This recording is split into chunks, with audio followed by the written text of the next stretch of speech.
There I am. There's me. There me at. Happy Friday. This is the greatest Friday of the rest of your life. Well, how about the greatest Friday so far in your life? All right, it's just a good Friday.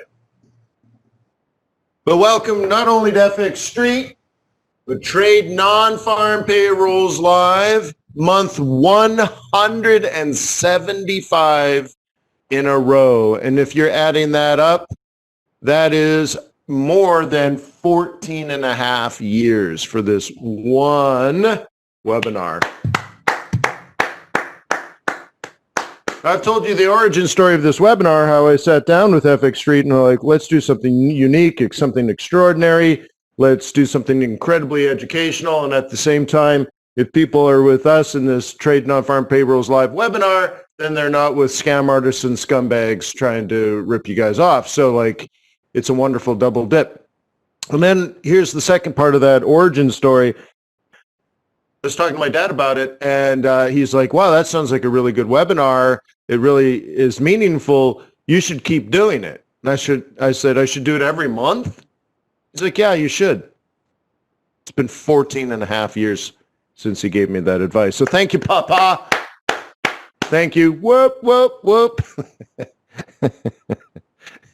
And yes, I still dress like Jerry Seinfeld and a little bit like Ellen. So there you go. There's the last 14 years of my life. So thank you, FX Street, for being wonderful hosts all this time. Yeah, I dress like Jerry Seinfeld, but I look like Ellen. But I found some cool things. Check this out. Can you guys see this? I'm not sure if you can see the overlays. Can you see one of the older ads? Now, this is a couple of years into it, but FX Bootcamp and FXStreet.com presents Trade Non-Farm Payrolls Live. That's back in 2008. So we were already we were years into this. But what was 2008 like? How many people here were trading anything? Oh, Jen, that's so funny. How many people were trading anything back in 2008?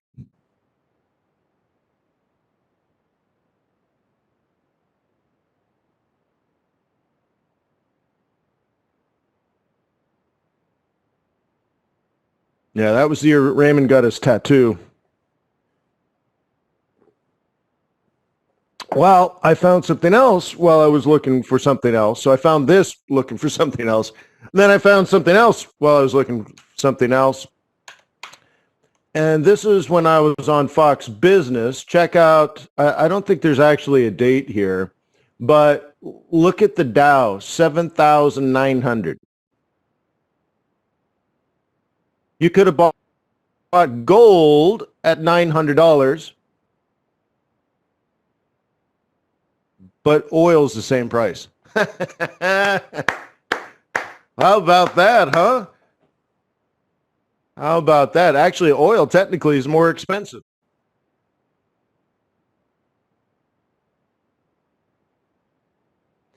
Interesting, huh?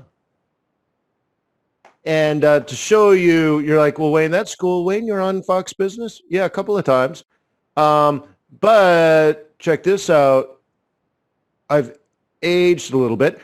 This one here with the blue microphone in my face, that is FX Street in Barcelona, 2007. So a year before this. I look like a high school kid. Yeah, young there. But the funny thing is, I'm like mid-30s there. So I always was the youngest guy in the room. And now I'm told I'm old, which is really funny. This up here, Bloomberg, that was the second time I was on Bloomberg. This is the first time I was on Fox. This is a New York Traders Expo. I'm being interviewed live there. And then this is something I used to do called Forex Television. I used to do that every week. And you can see I have hurricanes in the background. And I still teach this. Even this year, I teach it. But if I can zoom into this, maybe you'll see it a little better. This is just me having I'm just me trading, doing my thing. And yeah, I have hurricanes all plotted out in the background.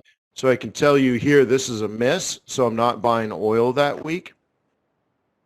So, you know, it's just interesting.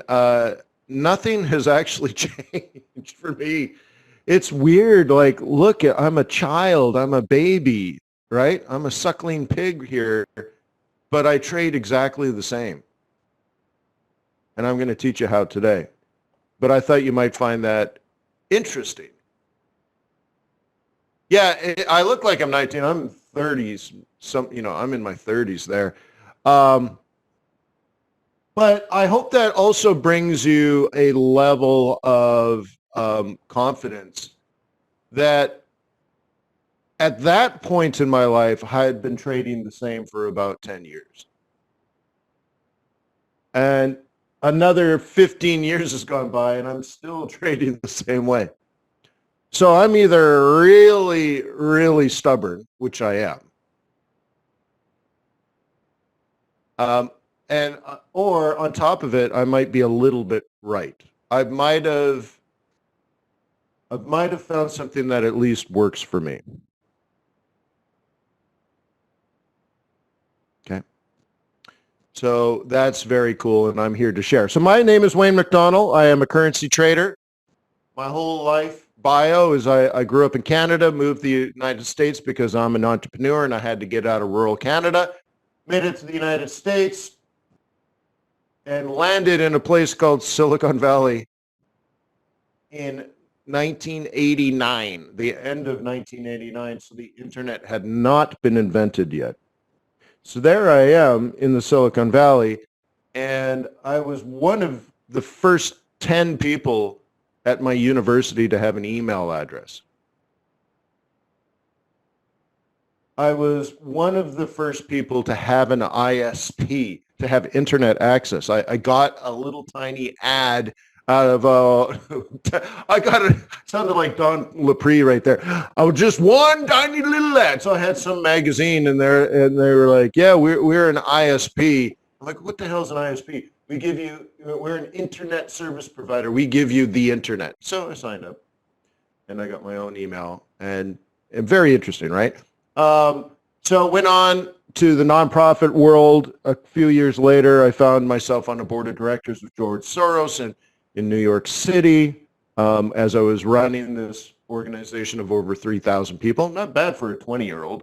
I think I wasn't even allowed to go out with the board members and have beer after. So a board member had to buy me beer and give it to me.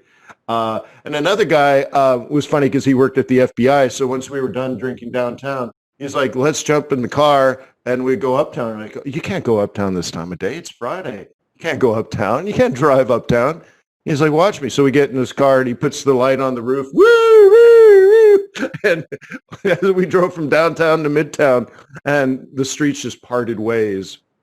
So that was pretty interesting. So after my nonprofit stuff, I decided, you know what, I want to be a successful entrepreneur. And I had some really cool ideas that I picked up when I was at Apple and Cisco Systems and stuff like that. So I went out to be an entrepreneur. And after that, became a venture capitalist. So I've been in the alt investing world since, 1995, 1996, really. Cool. And then it happened.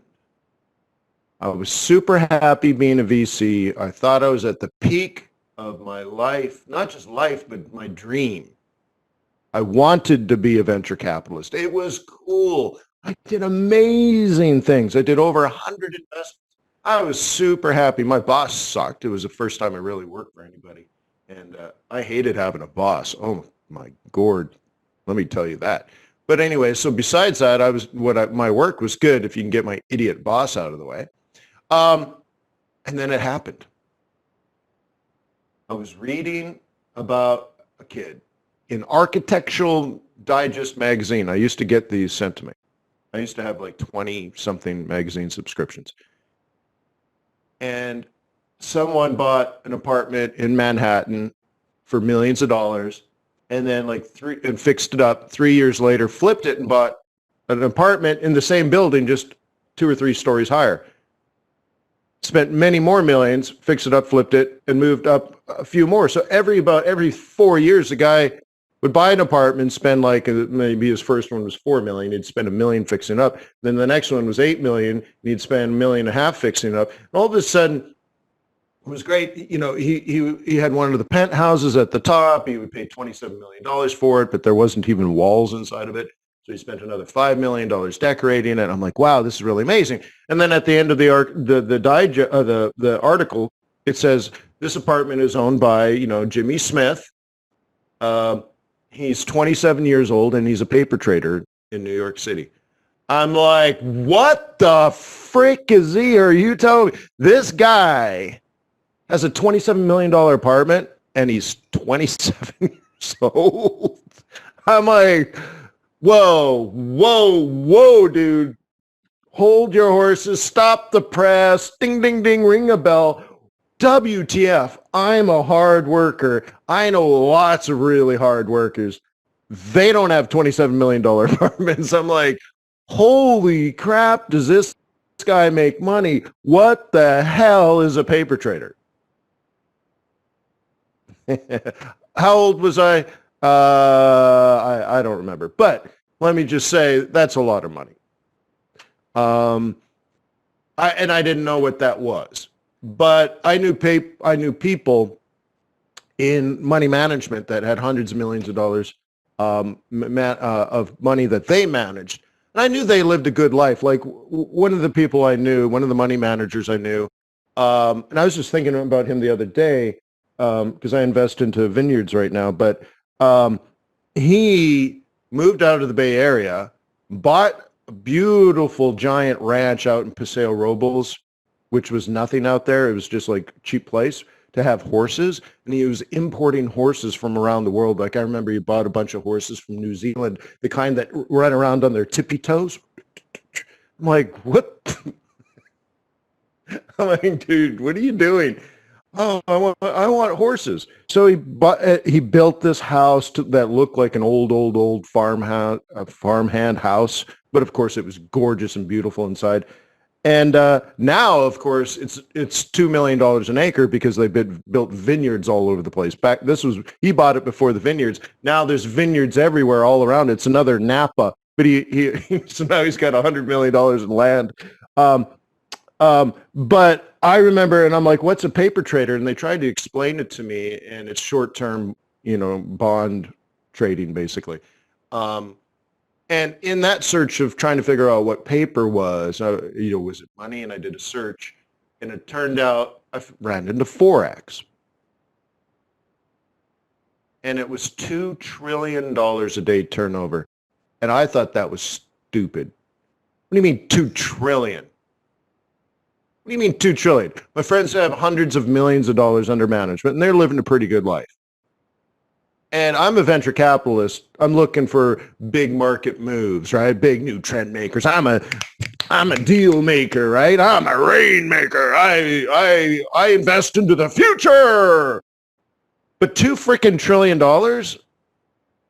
That's unbelievable if you told me 2 trillion a year. 2 trillion a day? I remember thinking this must be a scam article or something, right? 2 trillion a day, that can't be true. Not back then, that was the daily turnover of Forex. So I looked into it and I'm like, oh my God. It's true. So what did I do with my lovely little venture capital job, my venture capitalist job? We had 300 employees. We just moved to a giant new building in downtown San Francisco, views of the San Francisco Bay and the Bay Bridge and Treasure Island. I was living it, man. Oh my God. So what did I do after I found the $2 trillion a day opportunity? Walked out the door. I'm like, that's it. Don't be a smart man, but I know where the money is. And that was that. That was supposed to be Forrest Gump, but that sounded like Sling Boy, didn't it? I like the way you trade. Mm-hmm. So there's my origin story. So nice to have you here because that was almost 20 years ago. So I had to give up being a venture capitalist, but I know you're really concerned. Yes, I am still a male model and a currency trader too. So anyways, welcome to today. Today is November 6th, 2020. Let me remind you that trading is risky, not appropriate for everyone. Your past performance, good or bad, is not necessarily indicative of future results. Stay small, stay humble, focus on the long term. Never risk money you cannot afford to lose. I'm with Trader's Way. If you need a broker, I think you might, just might be a foreign exchange trader. So if you like fast execution speed, narrow spreads, giant swaps, world-class customer service, visit tradersway.com, open up a demo account, and just give them the opportunity to earn your loyalty and respect. That's it. Tradersway.com. All right, what would you like me to cover today? Let me close some of these windows. I guess you want me to talk about the election. Boring, but we can cover that.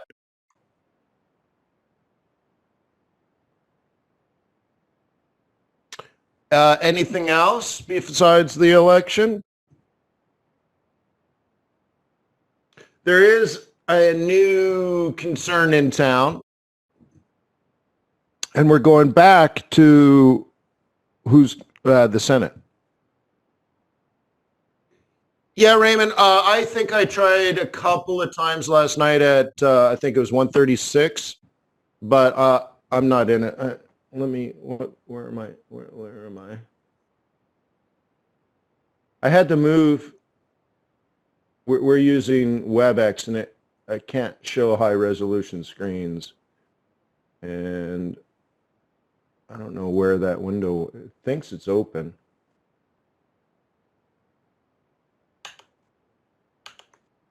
How funny. So there's a window open, but I can't find it.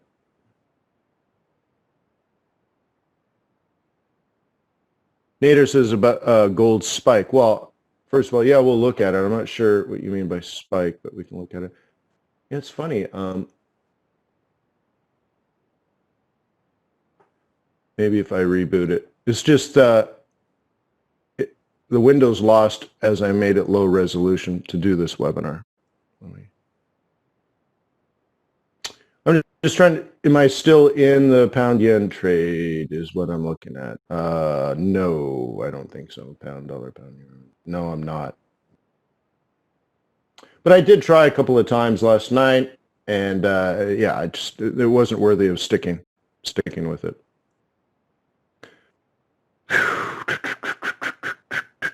All right, so yeah, we got a request for gold. Why not? Let's start with commodities.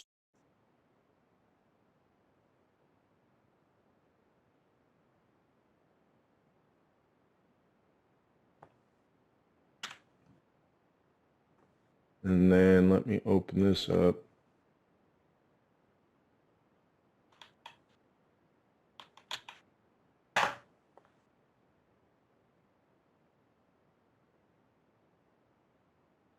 You're listening to Trade the News. Okay, so we got tons of time. Tons of time. So I'll get you into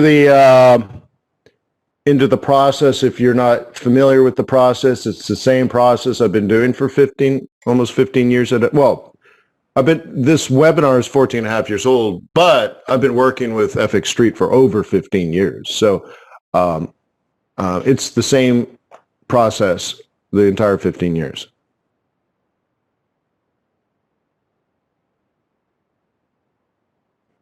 Master Trader, you probably have one chat and one Q&A. They are different. Okay, so I'll get back into the actual high volatility event-driven strategy. And then we can also talk about the election and the devil came down to Georgia. What else? Yeah, well, let's just start with some gold.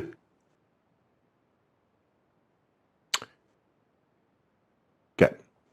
Funny thing is now, I'm not used to trading with one screen, but now I have to trade in 1080p and run a webinar. It's terrible, FX Street. You got to move to Zoom. This is terrible. Anyways, now I got to find my drawing tool.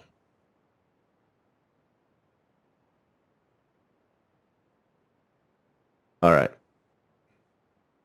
All right, so now I should be able to get through this. Okay. All right, giant spike. What do I say about someone that calls this a giant spike? Well, let's do one thing. This, in a typical week, is your buy zone for gold, and this is your aggressive exit for gold. So I'm not sure what you mean by giant spike, if you're talking about over the week, or if you're talking yesterday or whatnot. The event risk for the week obviously was Tuesday with the election, and even with that, notice that all we did was come down to the central pivot. I mean, it held multiple times. So it wasn't even crazy. It was quite benign for an election day. I mean, it's not even, we went from 1900 down to 18. I mean, it's not nothing, right? It's hardly anything. So,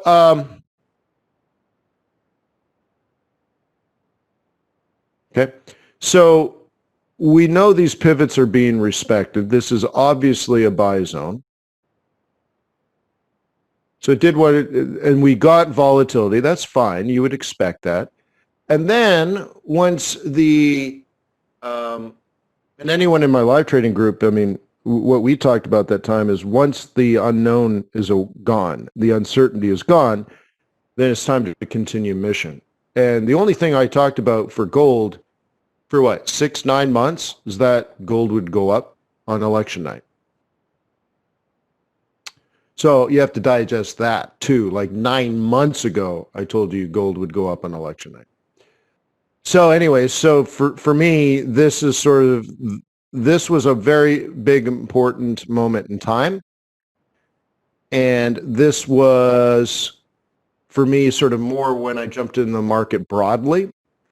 I kind of missed this one, just it wasn't the right time of day kind of thing for me. But I noticed this, and so across the board, certainly by Wednesday, I was in many trades across the board, not just gold, right?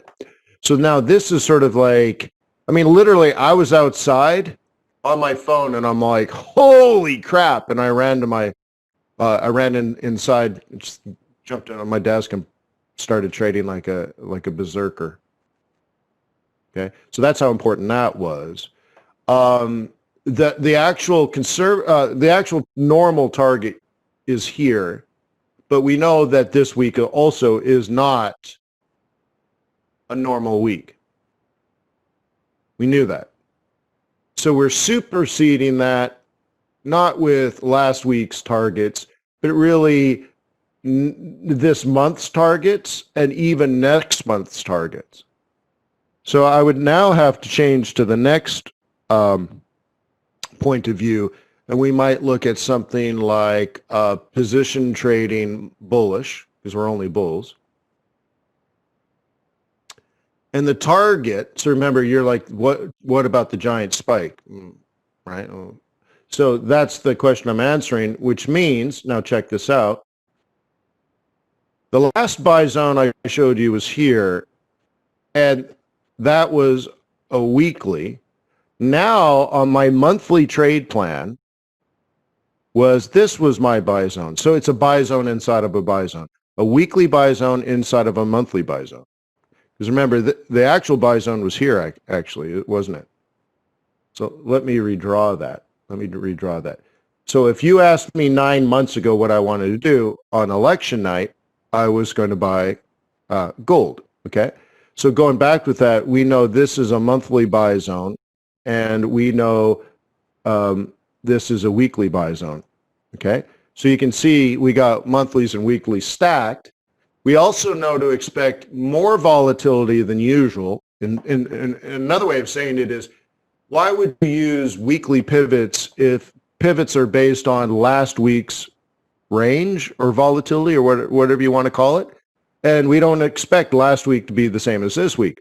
We expect higher volatility than last week. So you would use bigger pivots. So the target right now, for me, even on the shortest run, is 1,963. Okay.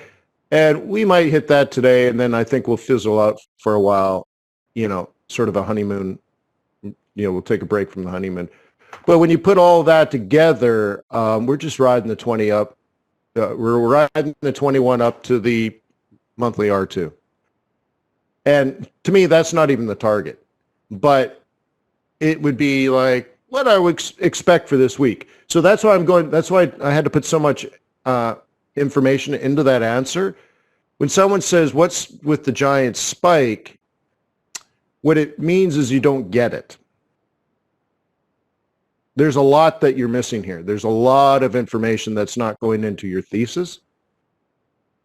And so I don't think I educated you on all the information, but maybe it was an eye-opener to say that there are many pieces of the equation that you're missing, or many pieces of the puzzle that you're currently missing in your fundamental analysis. Remember, a lot of this isn't technical analysis, except for me to say this period is not expected to be the same as last period, so I have to adjust my technicals accordingly. So it's like changing the settings on your microscope or changing the settings on your oscillator.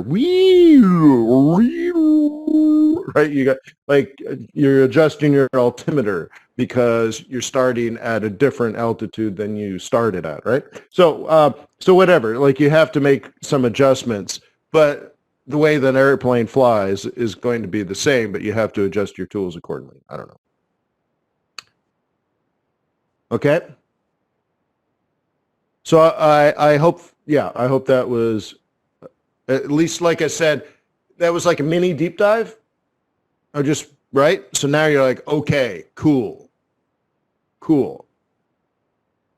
And how many people here, I can't see who's here, so I don't know who's here, but is there anyone here that can confirm that 9 months ago that I would have said gold versus dollar would be up on election night?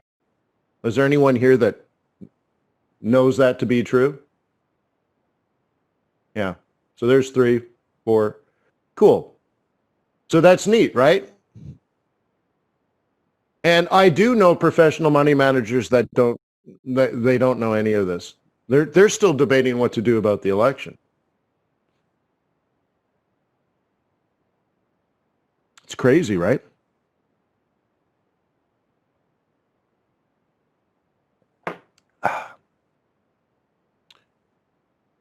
Oh my God, a goose just walked up to my office. That is weird. What are they doing? Oh my God, it wasn't a goose. It was a blue heron. Looking, I can see him. He was kind of blocked by one of my chairs out there. A blue heron just walked up to my window. He's like, what are you doing? I thought it was a goose. It was a heron. Holy smokes. Hey, it was a 3.5-foot bird. Yeah. So what the heck are you doing? And he's like this, right? He's like, what the hell are you doing in there? Sometimes the geese, they're like, where's my food? It's breakfast, bro. Where's my food? Looking for their handouts. All right. So anyways, there you go. Some gold. Can I move this? Oh, I can move this. Nice. So advanced, this WebEx, but now that's in the way. Yeah, I'll put it back there. Yeah, I'll put me over there. All right. Anyways, gold. So now how about that? How about what does that do to your psyche? Or how does it change the psychology of your trading if you at least think you know what you want to do in the future?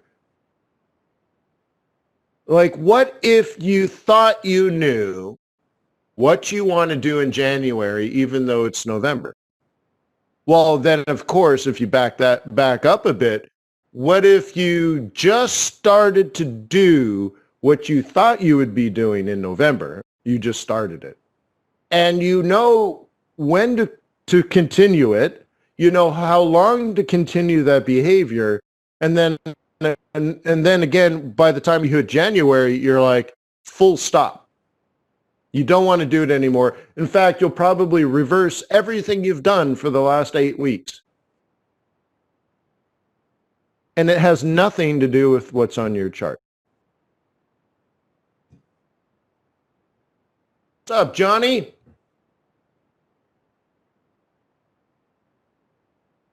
Oh, Johnny.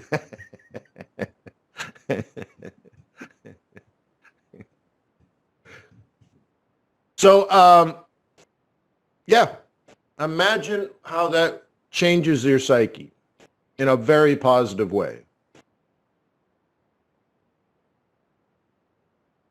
Yeah, Anthony is going for well over 2K. Yeah, and I would say even beyond that, Anthony, but I was just showing based on, like, to me, what a short term was. So, Anthony, I wasn't addressing gold. I was addressing the spike in gold. I'm like, wait, there's no spike. That was smooth as silk. Yes, there was volatility on election night, which we expected. But other than that, it did absolutely everything we wanted it to do. So I wouldn't call that a spike. I'd like, that's what it was supposed to do. And so I use different language kind of thing. But anyways. How about that biddy? I forgot to talk about that last night in our swing trading group. But adding maybe Bitcoin to your portfolio. Okay. And see how swing trading does. Now, we also know factually that going back to 10,000, we had this going up. I'm not actually playing these pivots. I'm just showing you generally. This was our plan. Up from 10,000. Okay. Now, if you had agreed with that, because you know I'm not always right. That's not the point of the webinar. The point is, if you believed that too, which is important, okay? You have to believe something. We call that bias. And when your bias is working, you'll trade a lot. When it's not, you won't. That's what a bias is. It's a giant filter. Because maybe the human mind can't handle the number of variables that impact the Forex market. We just can't handle every bullish and bearish variable. So you can simplify to the sort of the most common denominator and just say Bitcoin at the psychological level of 10,000 up. And that's it. And you don't even really have to back it up with, ideally you can back it up with analysis, but the fact that you made a decision is most important, because when it starts to go up, and that's a higher high relative to what happened for a couple of months, really, there's your aha moment. Changes everything. Because what happens next now is you start buying dips.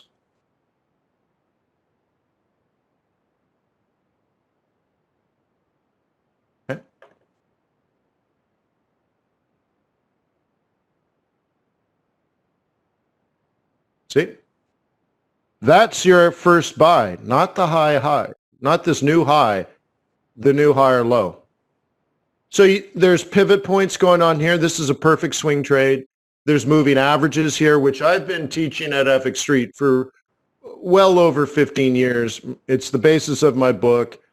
It was the first presentation I gave as a professional trader at the very, very first Forex Trading Expo. So I made a presentation, and then Wiley Publishing approached me based on the presentation, and we wrote a book about it. I've been speaking about it for decades, how to use moving averages properly and all that kind of stuff. Okay. You could have it that way if you're like a position trader, or you would have it sort of this way if you're more of a swing trader. But that's all it is. That's all it is. And the interesting thing is, if you were bearish on Bitcoin, you've never had that chance yet. There's nothing bearish on this chart, not even once. You'll say, well, Wayne, what about this one? Yeah, it started out that way, but you probably broke even. This one, out of position bullish. Out of position bullish. Out of position bullish. Like everything is bullish. But you have to understand, bullish doesn't mean buy. Okay, this is bullish. This is where you buy. This is bullish. This is where you buy. You can do it like, hey, you can do it with that. You can do it this, right? Black sheep. But having the bias also tells you you can't sell, not yet, can't, not yet, not yet. Or if you're a bull, buy it, buy it, buy it, buy it. Okay? For example, swing trading. Many of you guys are in my swing trading group. And many of you guys are not, because you don't know about it. We can go through the facts. This is a buy zone for Bitcoin. This is out of position. Okay? Bullish though. This is a buy zone. This is out of position, bullish. This is a buy zone. You know when to buy it. You know when to not buy it. You know when to buy it. You know when to not buy it. You know when to buy it. You know when to not buy it. But you're not thinking, not even crossing your mind that you should be a bear. And to me, that is what happens when you combine fundamental analysis with technical analysis.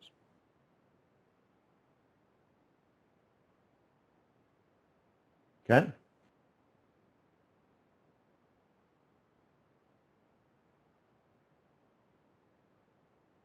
Isn't that neat? Tells you when to buy and when not to buy, and it prevents you to even think about selling. And that improves your confidence, doesn't it?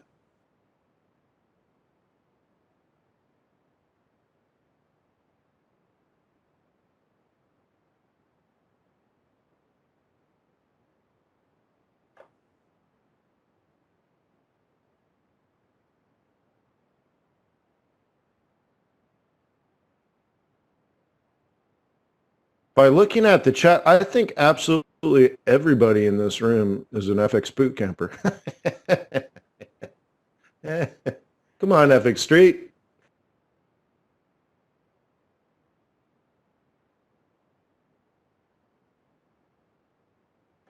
Yeah, and I'm not talking about Bitcoin's legitimacy as a tradable asset. But you got a chart, you can give you so you can make it happen, right? Like really, if you think about it, this isn't actually Bitcoin. You're not owning a Bitcoin. This is some sort of derivative of a Bitcoin. The same thing as like gold and oil. Like it's not actually gold, and it's not WTI USD is not oil. You're not buying a barrel of oil. It's not a futures contract. Right? It's not a CFD. So I don't know. I don't even know how the market makes these, but it's as real or as fake. Like this isn't actually Brent crude. It's right. It's something that tracks Brent crude and all that kind of stuff. But I don't know how they actually make it. So this ain't actually Bitcoin. So it's if Bitcoin's fake, this is a fake Bitcoin. So whatever, man. All I know is if you put money on it and you do it right, you get more money. You know that saying, more money, more problems? Forget about it. More money, more toys.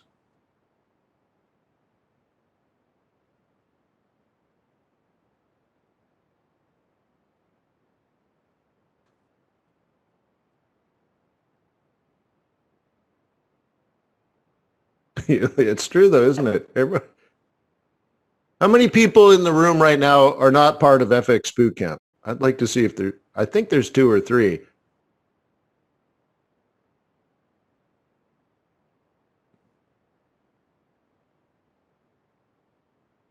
Mm-hmm. FX Bootcamp, born to trade.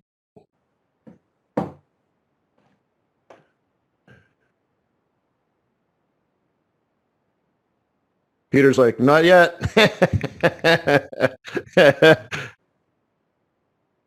Shut up and get in the truck.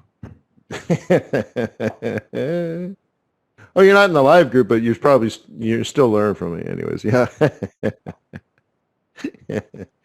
Well, thank you, FX Street. Looks like I brought the whole audience with me. Right on.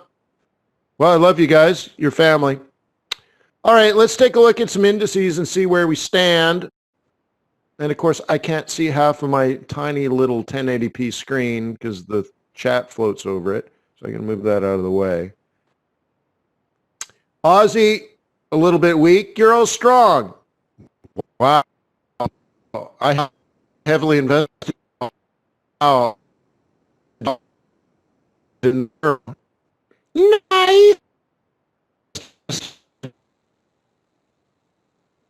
Kitty cat taken down. Yen week is strong week. Street. It's all over the place. Dollar week, which is good because I'm heavily short dollar. Is always disappointing. Those years that Swiss franc has been absolutely fabulous. Then there are years it's been horrible, but it wasn't the Swiss franc's fault. It was the stupid national bank, the SNB. And I think one year it was when I was buying Aussie on everything. Anything with an Aussie on it, I was buying Aussie. And in particular, I think I cornered the market on Aussie Swiss franc. It was crazy, right? Just crazy amounts. And then pound is sort of meh. And that makes sense because I was trying to buy that last night at, I think in Asia, it must have been about 6:30 or 7. So around sort of Tokyo Open, I was trying to buy pound yen, and that didn't work. Then I tried again at like 11, which is sort of late Asia. And then I tried again at about 2:30 this morning. Oh, I know, right? And then and I looked at it again this morning, and I'm like, it wasn't the price action I was looking for. So, so anyways, yeah, didn't quite get that beast, that pound yen, but I kept my eye on it. So dollar is still weak, and I'm happy with that. Euro's still strong, and everything else is kind of mediocre right now. So I don't think we should force it too much. Let's take a look at some exotics.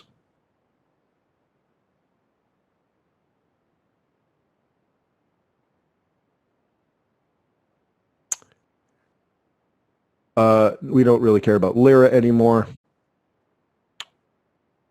At what point is Turkey going to get rid of Erdogan? I'm just going to get rid of it. I don't want to look at it anymore. All right. Now this other thing's in the way. Oh, come on, WebEx. How do I get rid of you?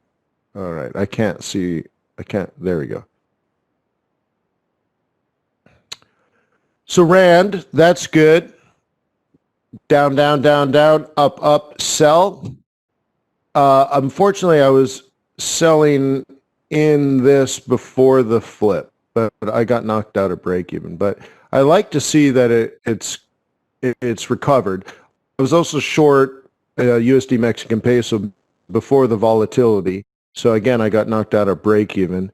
I'm glad to see it's back on track. Not going to move the chat to the other side. Okay.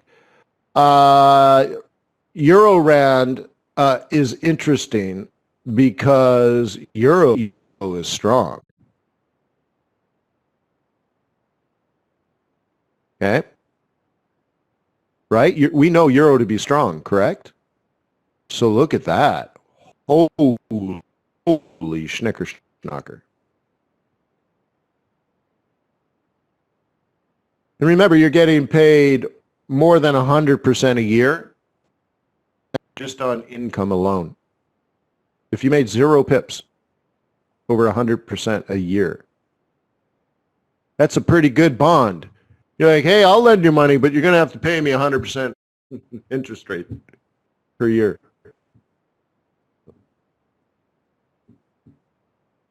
By the way, Master Trader, you're sending me private messages. Make sure you send it to everybody. Yeah, you have to change the WebEx thing, the setting, to everyone. Raymond says interest rate differentials and just a wee bit of leverage. So I'm in Harvard Business School right now studying alternative investments as a sort of an enhancement to my master's degree. And last night we're doing alpha versus beta and calculating alpha. And of course, everything starts with beta. It was just really interesting because we I was at the country club because I dropped my kids off somewhere, and I'm at the country club, and I'm on my laptop in the lounge, and again without all my giant screens. So typically I would have an Excel spreadsheet open, but I was calculating everything in my mind, which is not a good way of doing homework. But it was like, the stock. There's a stock that has a beta of 0.5 and a return of 7 and a risk-free, and the treasuries, the rate on treasuries is 2%. Calculate the alpha. That kind of stuff. And then they would say, the beta on a different stock is 1.5 and the return is 7. And the return on 10-year treasury is 2%. Calculate the alpha. Or I think I'm missing one piece. Then the actual return was 12, right? The market was 7. The beta is 1.5 and the risk-free is 2. Do it. And it was funny. I got half the answers right and half the answers wrong. You can call that a 50%. I call it half right. Yeah. Anyways, there's your alpha and your beta. And then they had to drop the cap M on me, and I'm like, oh my God. What is that? High school? Kev says, Euro dollar's already approaching monthly taking profit zone. When would you exit? When would I exit, or when would you exit?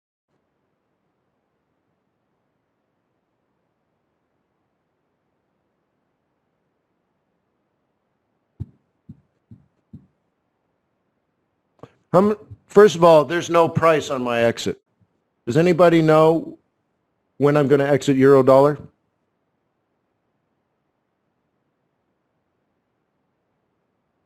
Well, I don't know about 5 years, but there you go. Thank you.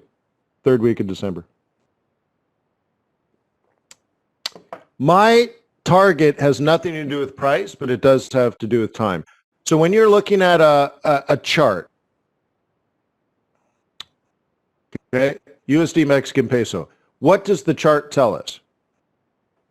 The chart tells us time and price. And my exit has nothing to do with price. Well, Anthony says when the trend is over. I'll probably exit before the trend is over.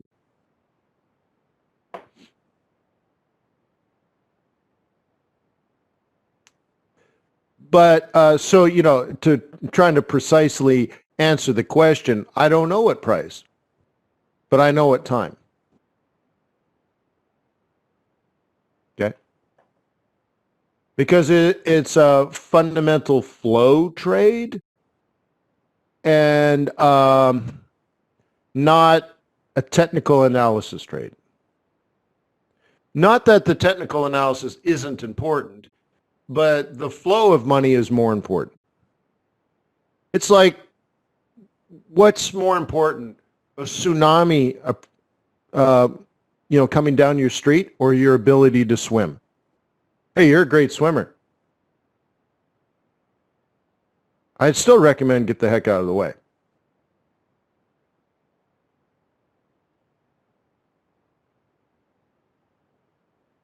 No. Oh, no, well, that, yes. See, like moving averages, for example, they're there to measure. Okay? They're tools.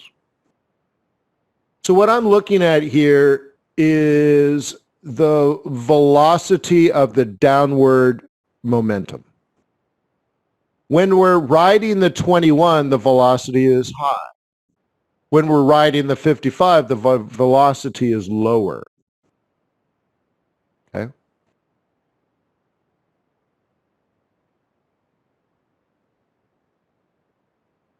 So I'm not making decisions because of the moving averages, but the moving averages help me make decisions. They're similar, but only different.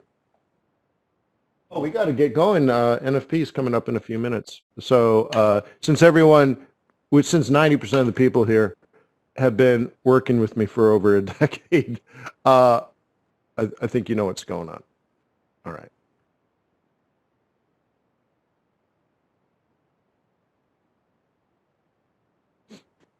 Thank you very much, Ramsden, testifying saying UK employment is already quite a bit higher than the official measure.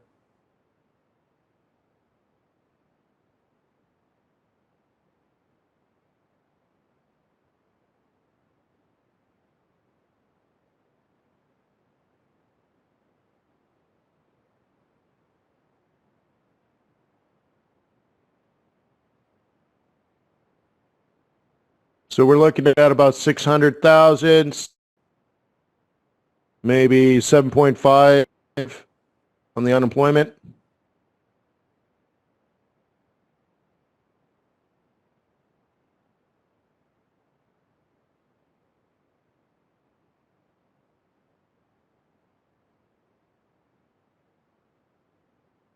I'm sorry, Ronald. No, I haven't been at my desk for a bit. I've been running around like crazy. I think we have MT4 installer done. The MT5 we have to do it with a different technique, and the new programmer didn't realize that. I fired the other guy.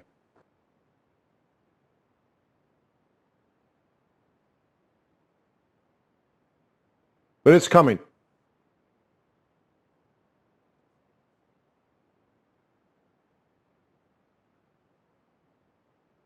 No, they know what's happening.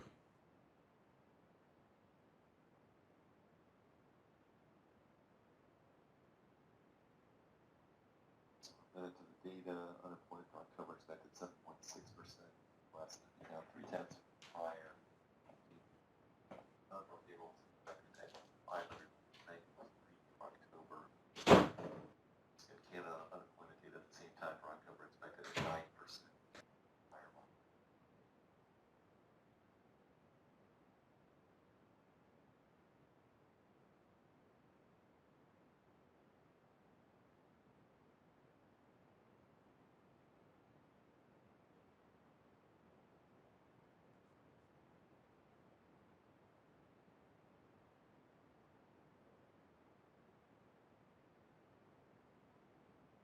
Payroll and unemployment data for October in just a few seconds.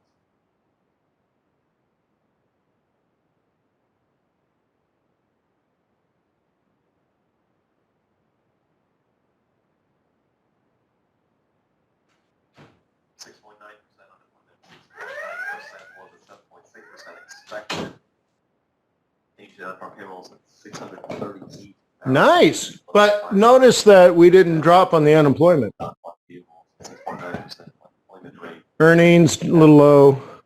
Weekly hours at 34. Canada, pretty good for kitty cat. Maybe we get some kitty cat. 1.5% Canada unemployment dropping 1/10 to 8.9%, went up lower than expected for October. Canada net change in employment 83.6 thousand, above the 75,000 expectation.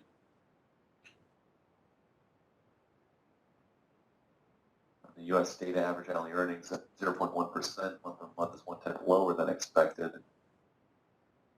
Underemployment at 12%, 12.1%, up 12.8% prior. I'm just making these a little more sensitive for your pleasure. There you go. U.S. private payroll 906,000, above the 685,000. Back month rise slightly higher. Cool. Let's take a look at CAD. Let's isolate kitty CAD.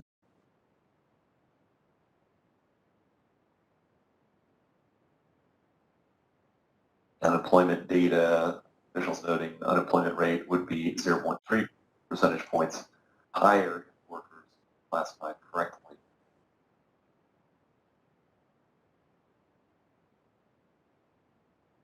Let me ask you something. Are Uber drivers counted as employed?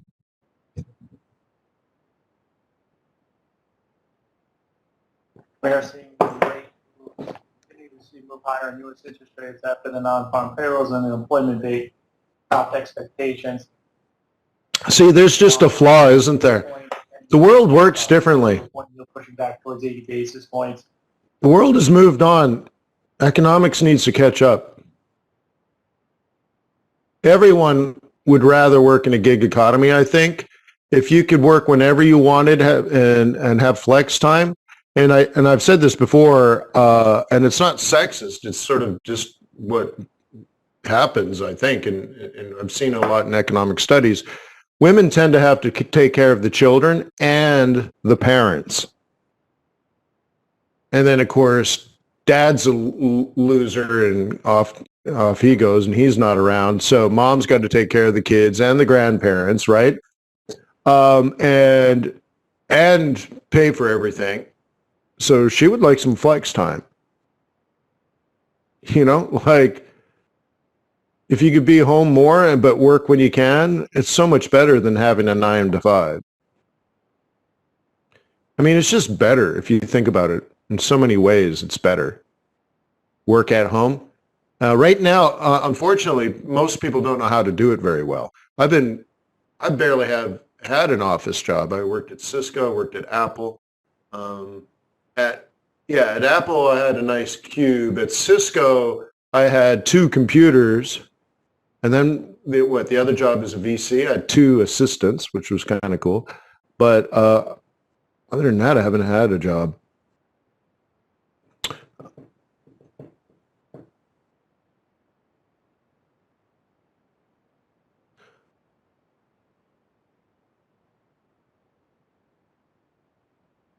All right. So interesting there on Kitty Cat. Slow and steady, steady and slow.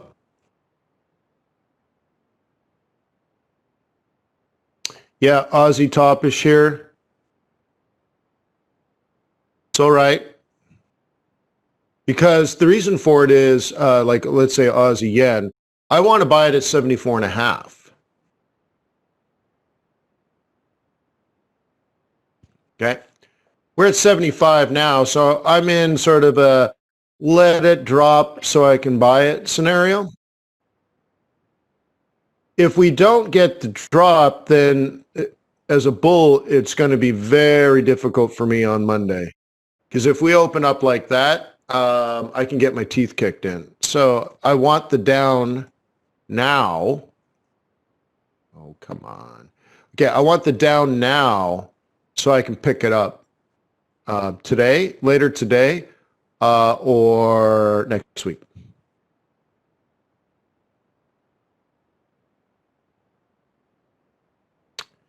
Okay, Anthony, so what does that mean to us? Talk to me, Goose. Are you saying it's going to go down there first and then up?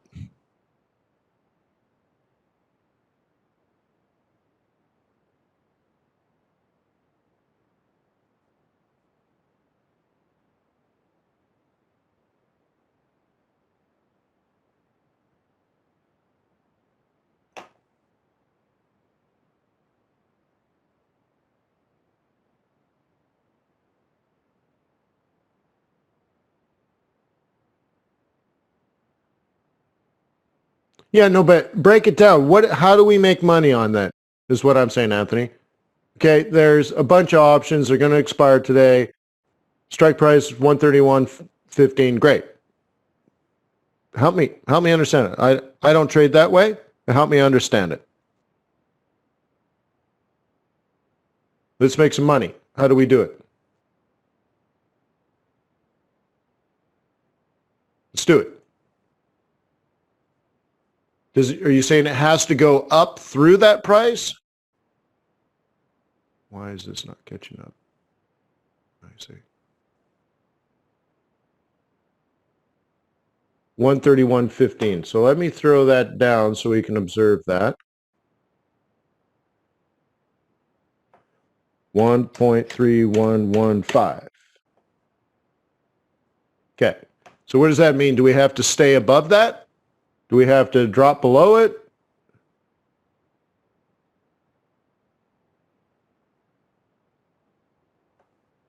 So down and then up, or down, down, down, or?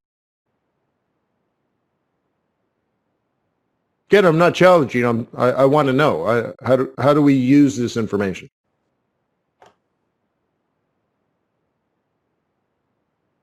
Down, then up. All right. So if we were to use a little bit of technical analysis, we'd say down to here. It's a little difficult actually in this scenario because we're not trending. I mean, you might be trending here, but not like, it depends on the time frame you're working on, right? So if you're looking at this, barely anything's happening. If you're only measuring here, then it's very bullish.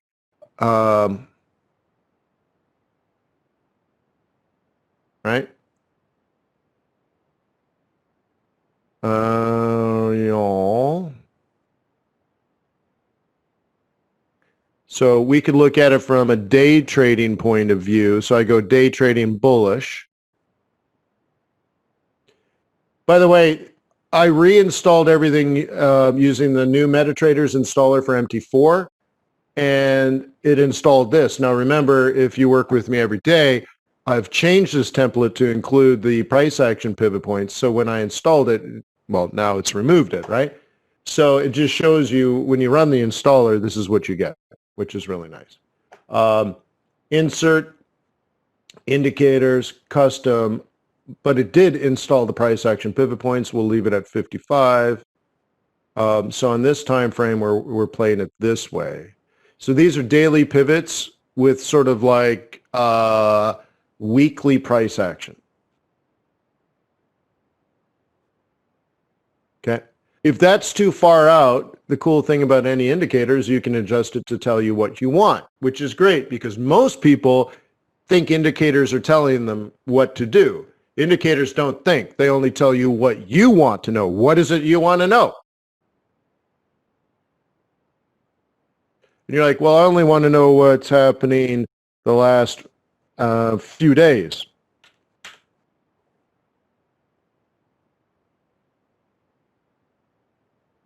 Okay, there you go.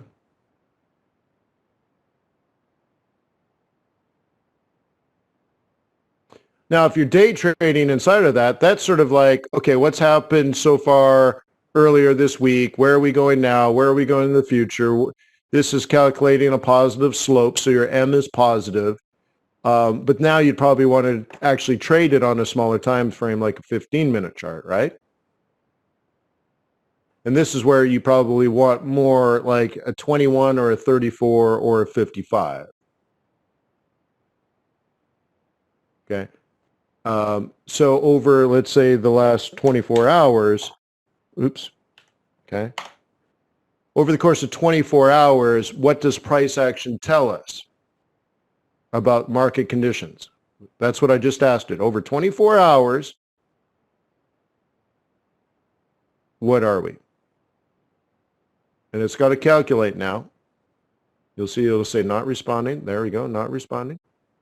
It's calculating the mean over time, the change in the mean, the slope of the mean, 1 standard deviation from the mean, and 2 standard deviations from the mean. So it's doing multiple calculations. regressions, reversions, standard deviations. It's doing a lot. Boom. So there we go. So now you can, on the chart here, you can say on a 15-minute chart, right, over since the election, you are a bull. And I know that because you're using biased pivot points. So you chose to be a bull, and therefore it's only telling you where to buy. Okay? At what price to buy. And then this is telling you what are the conditions now based on price. Okay?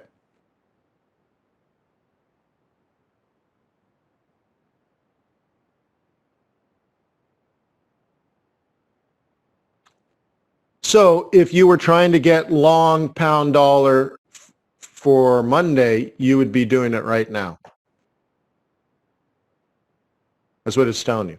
It's taking you, it's a combination of where we are now and where we're going to be in the future. So really I should draw this like a box. Delete. So I'm doing calculations for Monday, but I might be making trading decisions today. And if I bought today because of what I expect on Monday, and the day ends positively, this will move up. I'll already be positive. And then if things go well, it does this on Monday. And I'm already long and strong. Okay. So Johnny says, could this be a possible range until stimulus? Absolutely not. No, it could be, but you don't want to think that way. Okay? You're talking yourself out of the trade, Johnny. A professional trader is always looking for opportunity because we're not afraid of losing, so we're only looking for the opportunity. So could this move sideways until we get a stimulus, which could be weeks from now? That doesn't say that you're looking for opportunities. It's saying you're looking for not looking for opportunities, right? You're talking yourself out. So I would rather say it like this is definitely going to move, and we need the right price and the right price action. Okay? You see what I mean? As a professional trader, you're looking for your opportunities to take a shot. Some of them are perfect, some are not perfect, but you can't score unless you shoot. And remember, people are paying you to score.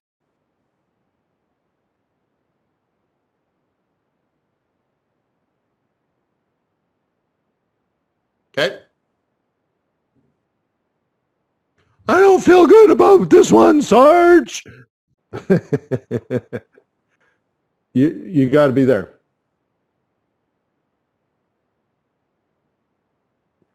Master Trader says, regardless of which president, the USD will still be in the tank. Well, let me change that because when you say in the tank, it sounds bad. I see weak US dollar as a good thing.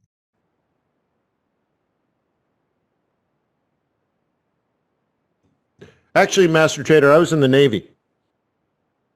I was on my way to being an astronaut. Yeah. So I was interviewed by every branch of the military, wined and dined, put up in hotels, chauffeured all over the place. No, the American Navy. I had already moved to the United States. I was already working at NASA. And I wanted, anyway, so I got, I was essentially Top Gun qualified and passed all the tests, and the Navy gave me the best offers. So I had to choose between offers from the American military. I'm still not an American citizen. And so anyways, the Navy gave me the best offer, the most flight time with the least amount of years, because they all play games. Like they know you need, let's say, 20,000 hours to be a Delta pilot. So at the end of your term, you'll have 18,000 hours or something like, you got to re-up, son. So they get you for another 6 years, right? The Navy didn't play around with me. Like, you're going to be in this amount of time, you're going to get these hours, and all that kind of stuff. And then, of course, literally on the path to being an astronaut. So my first day of being in the American Navy, your very first day is medical testing, something they call MEPS. And everyone in all branches, they go through the same facility. So it doesn't matter if you're Marine or Army, or Navy, you go through MEPS, and it's all the same facility.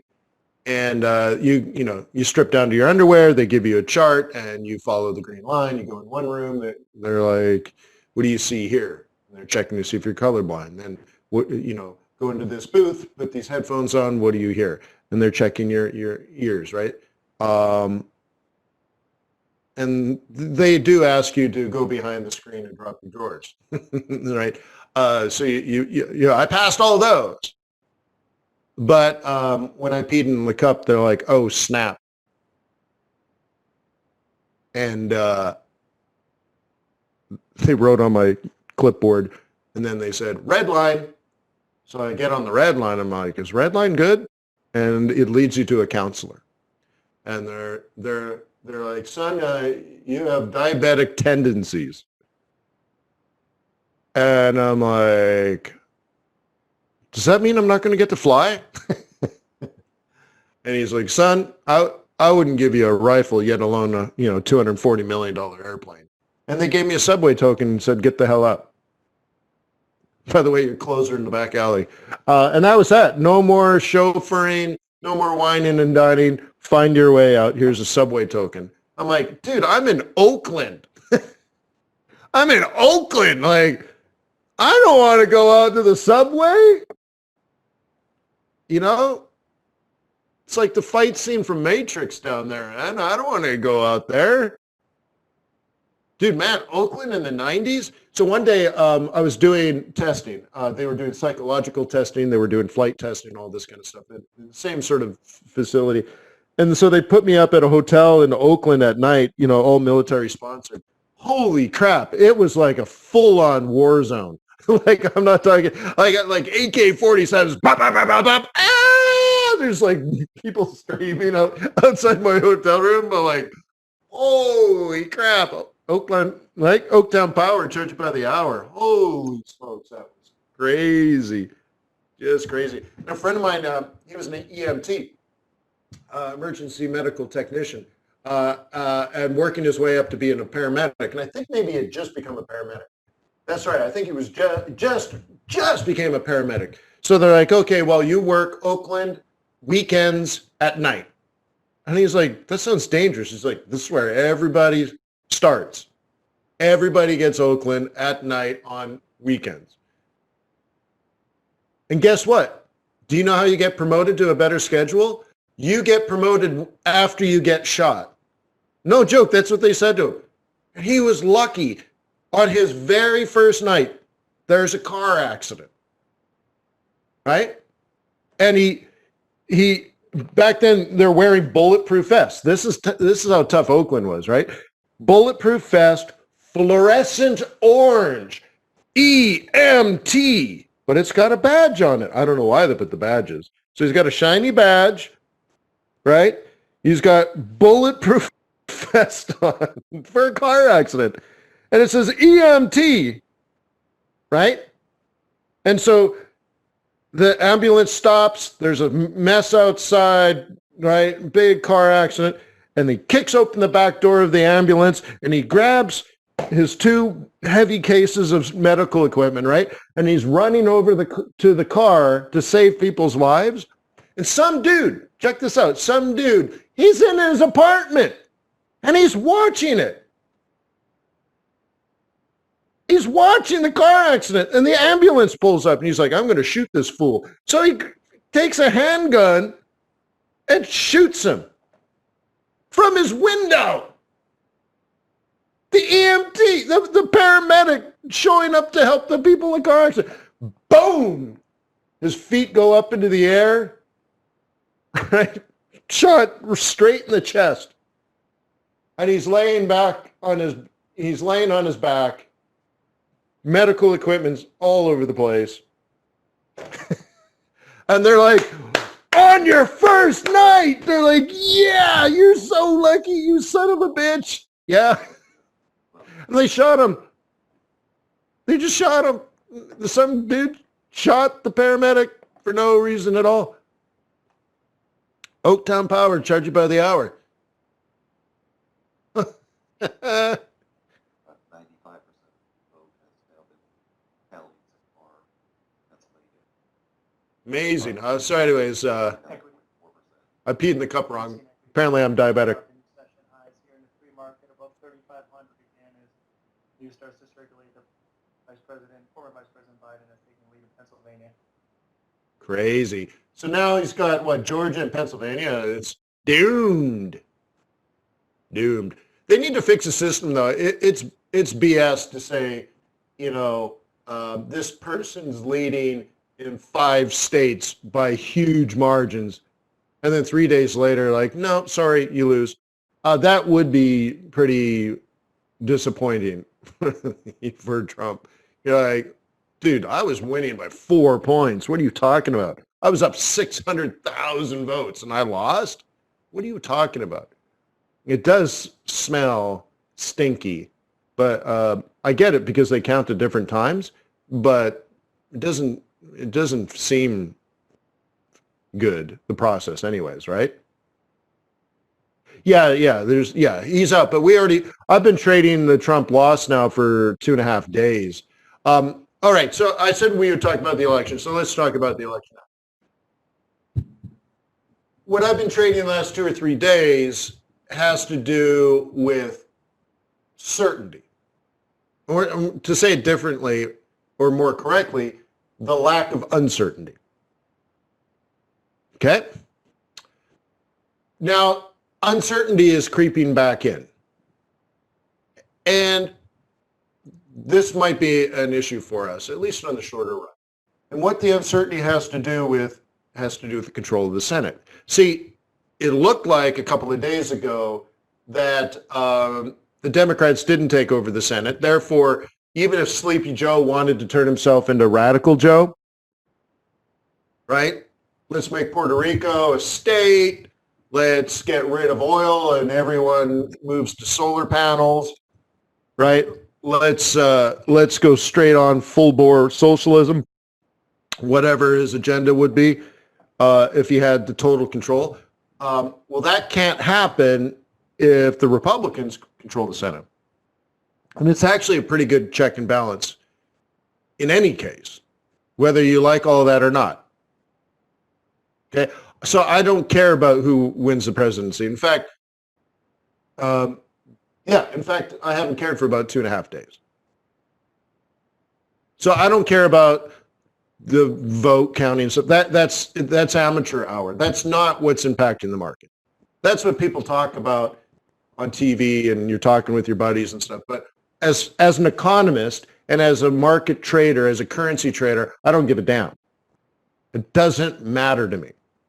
Okay? What matters is what the president can or cannot do, what laws can or cannot be passed.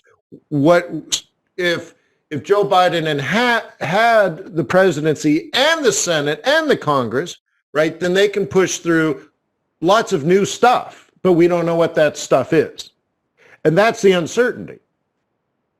So if Biden wins, but they don't control the Senate, that removes a lot of uncertainty. Nothing major is going to be able to get through. So no radical socialist agendas, even if that's not what he was running on. I'm not saying I'm not saying that's what he was running on, but it could be, right? If one party had all the power, they could go in crazy, right? So like if the Republicans had all the power and all of a sudden they're talking about, banning abortion and stuff like that, you're like, oh my God, right? And the Democrats would be freaking out. Well, on the other side, if we're doing radical socialist agendas, the Republicans would be freaking out. So right now, there's a check and balance of power if Biden wins but doesn't control the Senate. But that's how it's designed.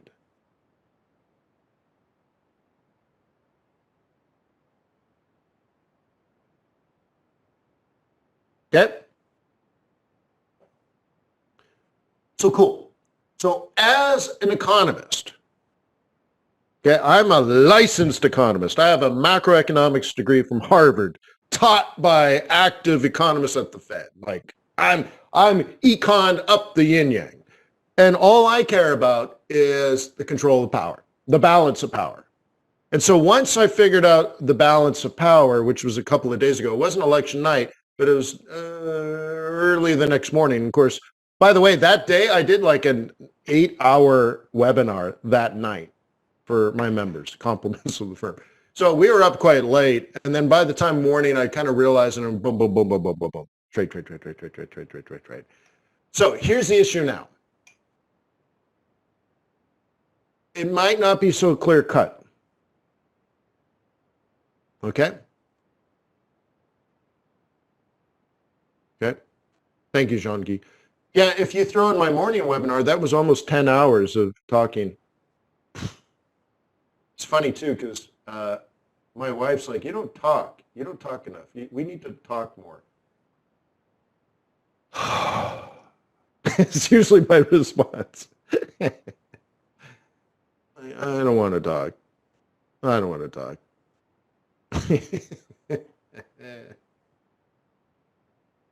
Luckily, I'm an only child. I love hearing my own voice.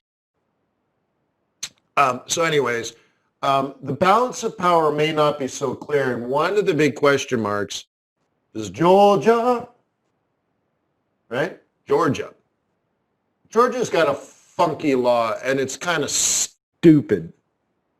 You can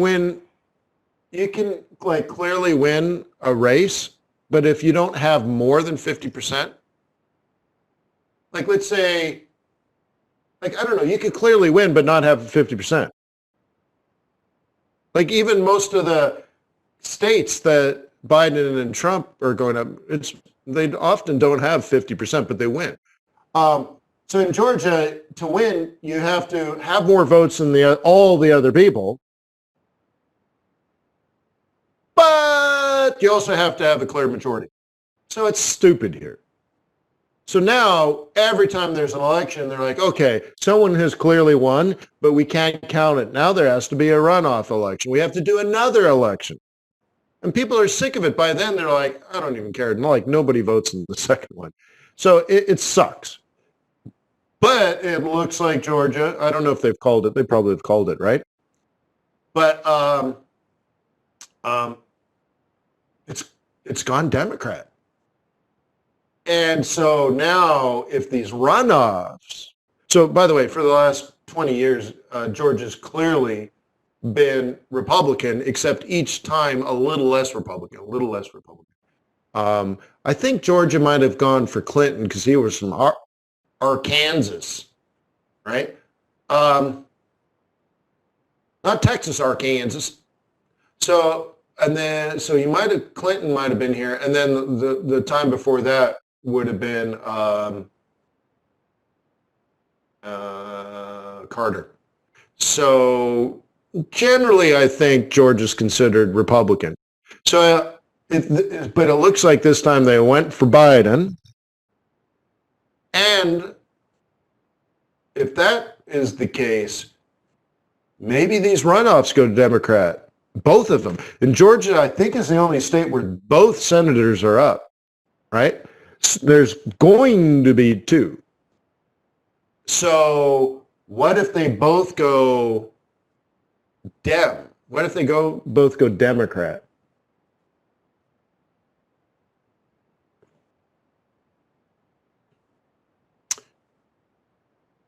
Is that enough? I don't know. I still don't think it's enough.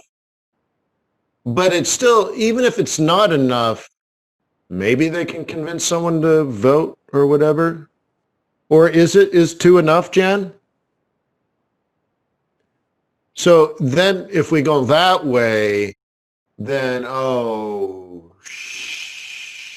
schnacker. then we don't have a balance of power. Yeah. Then, yeah. Then it gets interesting. And as an economist, I don't want interesting. I want as expected. I want something I can plan on. So right now, what I think, let's go with what's likely. Let's say we end up where we are now. Biden wins the presidency, the Senate, there isn't a clear majority for either party in the Senate, meaning, the Democrats don't control it. The Republicans have enough power to block anything radical. Then at least we can count on things like we have now. The basis of my fundamental basis of my biases. Things like Biden will be able to cancel, or let's say Biden will repeal, it's not really cancel, tariffs, or tariffs will expire and they will not be renewed. Biden plays nice with China. There's no more trade wars. And on the short run, that's good for trade, global trade. I like global trade. I'm a global capitalist. Okay? That's my philosophy, right? With a little bit of libertarianism in there. I like smaller government. I like private property, right? So global trade, great. No radical agendas, great. No change in capital gains taxes, great. No taxes, no increase on corporate taxes, great. No giant lawsuits against tech companies to break up Google and to break up Facebook and all that kind of stuff. Okay, good. So, right? So like I've been saying for a while, if Biden wins, it turns out to be sort of like an Obama light, like maybe the last 4 years of Obama's administration, which was a big giant nothing. So cool, nothing radical, but a slight change in redistribution of income, which is fine by me. I know how to make money in that scenario. Okay.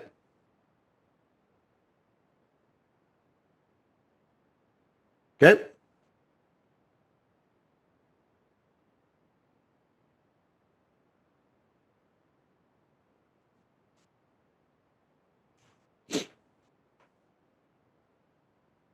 So that's how I'm investing, or let's say trading and investing now.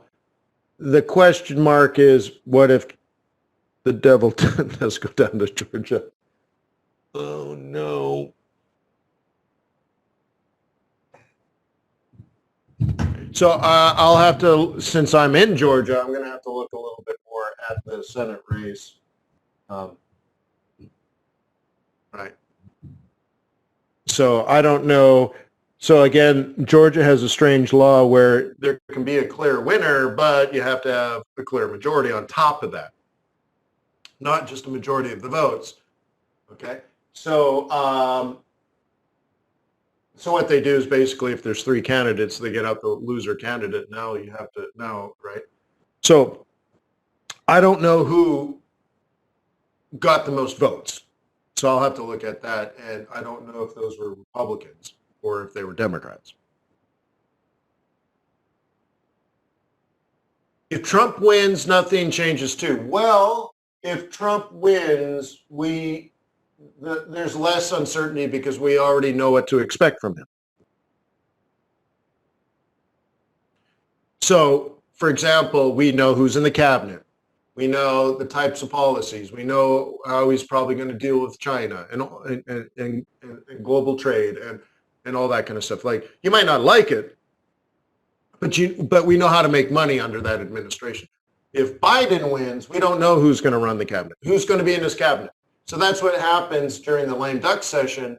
The president-elect has to start choosing people. Hey, do you want to be my Secretary of State? Hey, do you want to be my Secretary of Treasury? Hey, do you want to be my Secretary of Forestry? And so on and so forth, right? And we don't know all of that. And we don't know the policies that they're going to bring. And we don't know what they're going to try to push through in the first 100 days. Like, we just don't know. And that's uncertainty. So it's not right or wrong, good or bad, you like it or you hate it. It's just we don't know. And we're trying to make money. Remind yourselves, I'm not being political. I want to make money. And meanwhile, there's big investments that need to be made if we're doing global business. If you're a large corporation and you're thinking about, well, should we build the factory or not build the factory?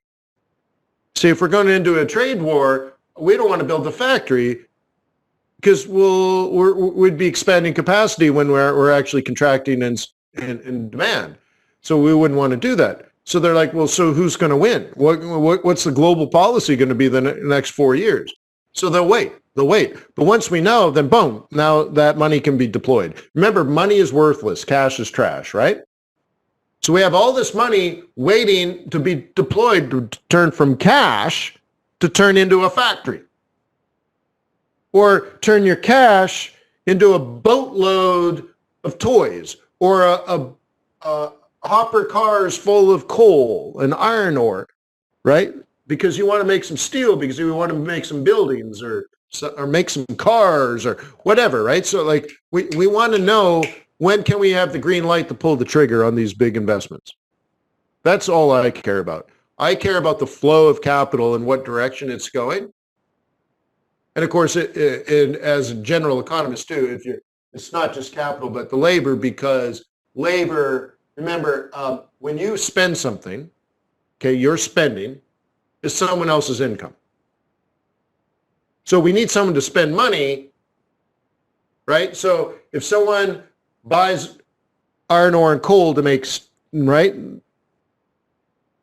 right, who's buying it? A steel factory. Why is the steel factory buying iron ore and coal? Well, they want to make steel. Well, what's happened at the steel the smelting, right? Well, they got an order from a car manufacturer. They need more steel to make more cars.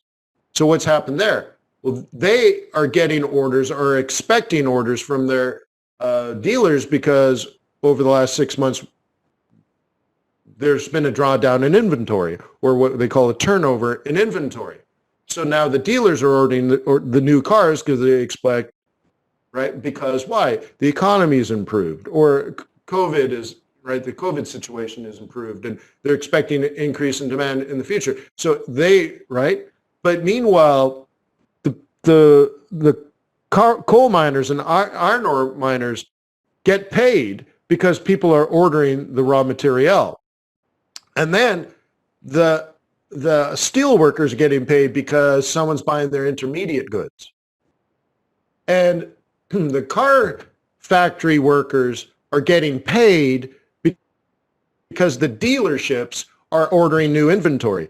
The car dealers are making money because people are walking onto the lot and buying new cars. Now, they're walking on the lot buying new cars because they feel confident in their job to be around for a while and to earn that income, right? So there's the demand side of the equation, and then there's also a supply side, right? And that's where economists come in and find our equilibrium points and stuff.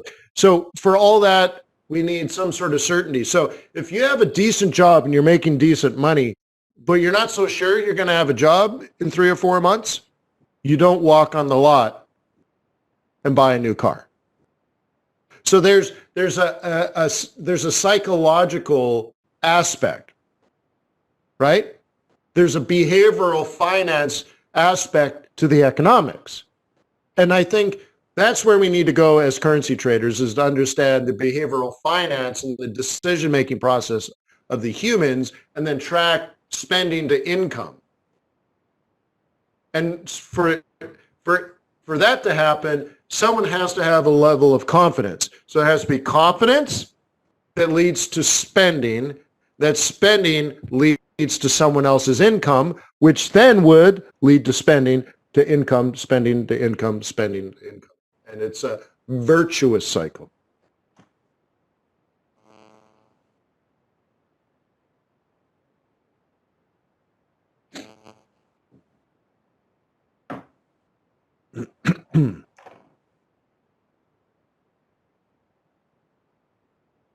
Okay?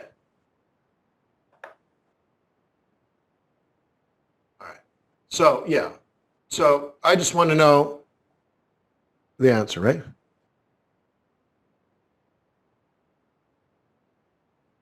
Yeah, Master Trader, sure.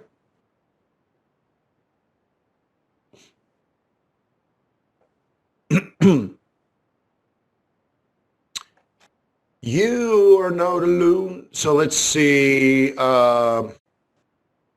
Let's do some yens. Let's do some yens again. Okay, Aussie, Aussie, Aussie, Aussie, can't you see? So absolutely perfect trade, just no follow through.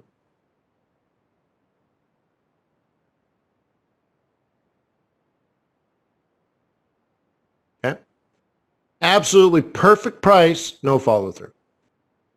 So it could be worse.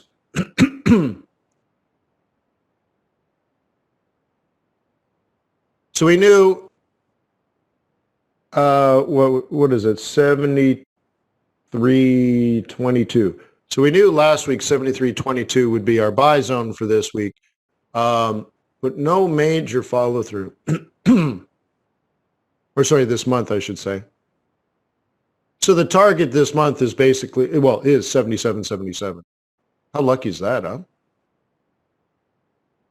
So I would look at this as riding the 21. Somebody asked about that earlier, right?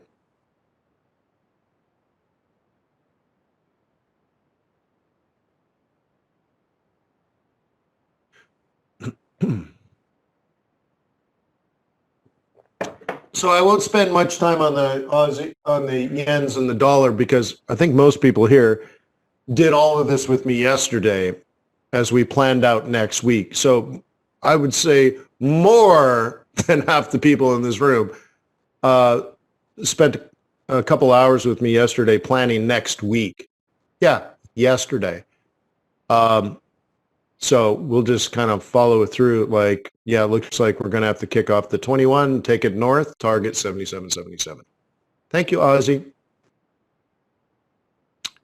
RBA cut rates. Yeah, we knew that. Oh, for sure. See, you have to understand it, and this is sort of the next level to your macro trading. See, I'm a macro trend trader. And I'd be long Aussie dollar or Aussie yen, and I don't give two hoots about the Aussie.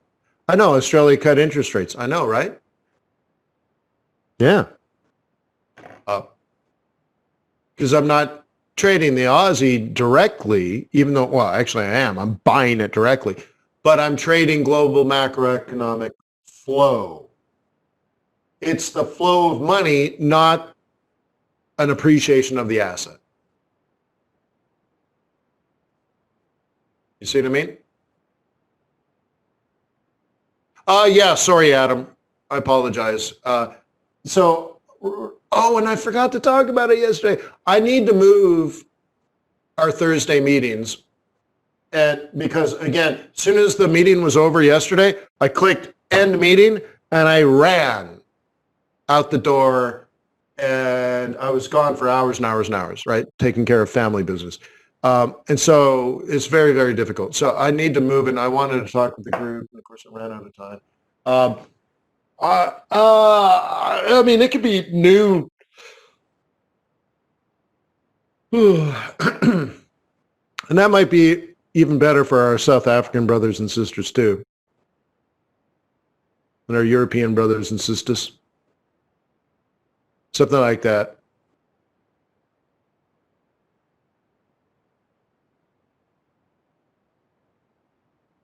Well, yeah, there are two groups, but we all meet in the same war room.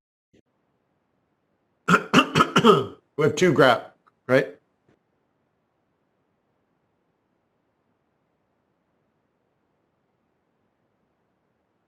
But those meetings, aren't they only 10 or 15 minutes?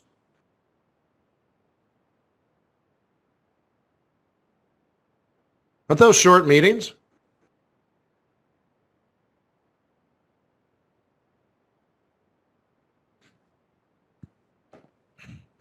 Depends.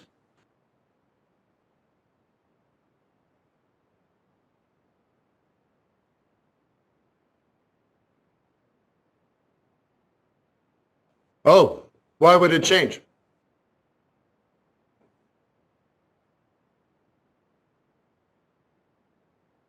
Look at these great trades. Wonderful. So let's look at like Kiwi. Yeah, good. Yeah, good. I like you guys doing sim work. Faux show.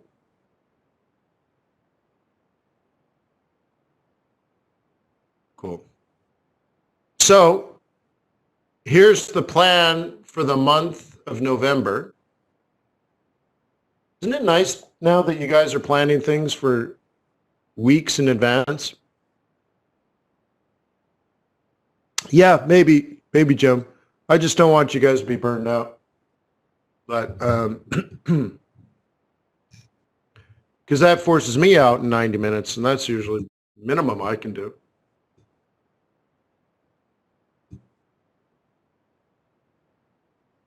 Am I doing off the charts with Wayne McDonell on Sunday?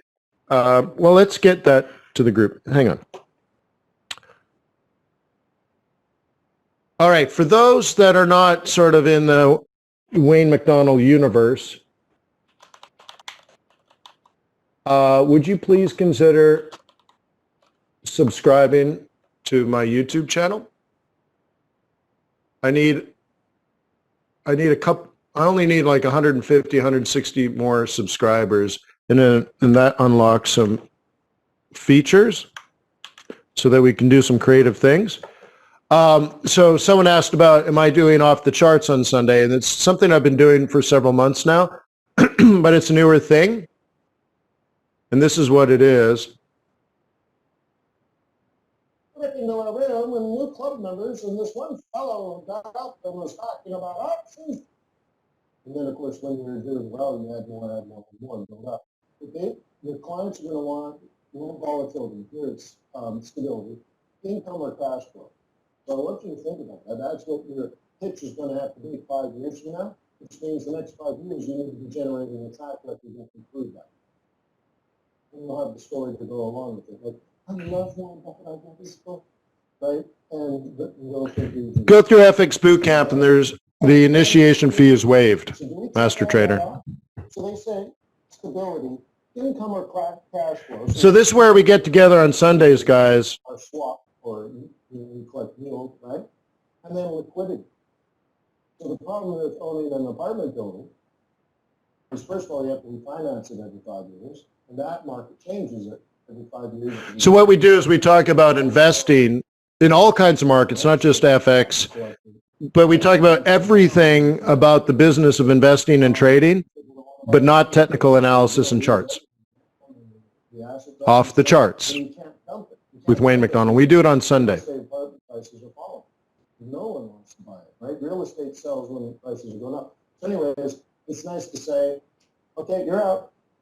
So you have all of those things, by the way. Okay? So anyways, let me start again. People invest in the bonds for stability, income or cash flow, and liquidity, not for excitement. Our investor base wants higher quality, more predictable, consistent approach to investment grade bonds. Okay? So that's that.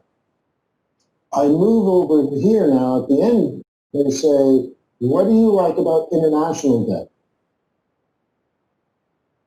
This is what you get from American firms all the time. We don't know jack about anything outside of America. America is the greatest country in the world, right? Well, and then like you don't invest internationally. Well, I went to Jamaica once when I was 12. All right, being a little facetious there. So we get into other types of investing in other markets as well as Forex. We do fundamental analysis. We do trader psychology. I typically each week review a professional money management or fund. This one that I'm talking about reading is a bond fund. The one I did before that was a mid-cap investment fund. So I go through what they do and what their thought process is, and I usually tear them up. So that's off the charts with Wayne McDonell. So please feel free to attend. Typically, Everyone's got a scotch in their hand or a wine. I typically have a cigar in the other hand. So it's really cash. But here's the thing. It's right before the market opens on for Sunday/Monday, depending on where you are. So you hang out here with a crew and we talk about everything about being a trader and investor. And then once the webinar is over, the market opens and now you're ready to go.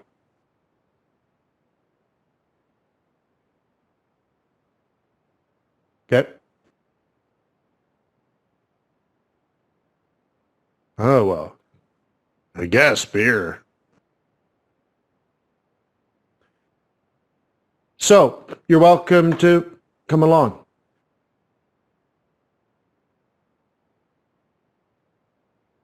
All right, Jean-Guy's out of here. Right on.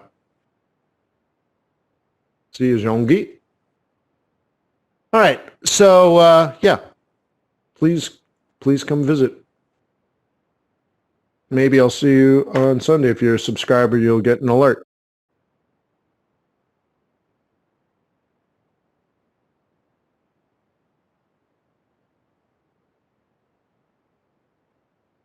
Cool, right?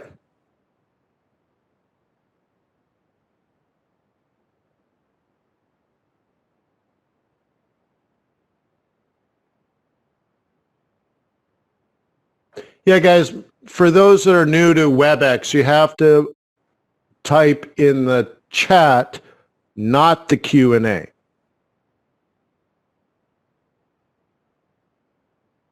Or you need to be watching the chat, not the Q&A, because I'm chatting in the chat.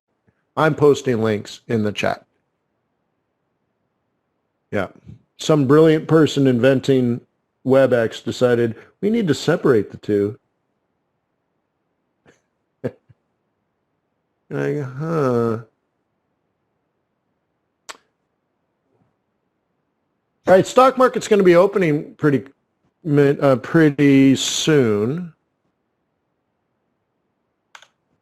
And I think I killed Trade the News. Let's bring that back up.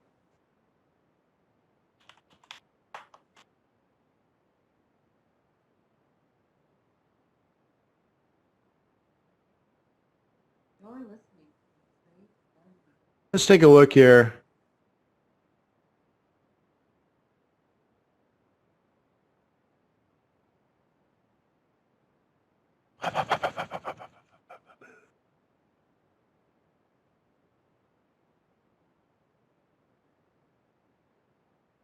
So pretty okay on the earnings. Remember, this will turn into someone else's income. Canada, 83 over 75, pretty decent.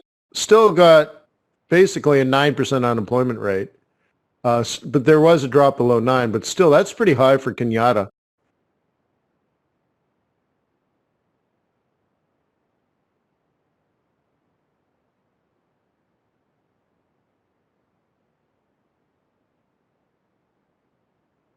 And of that, only 70,000 or 69,000 in full-time jobs. I guess the other 14,500 part-time jobs are government jobs, huh?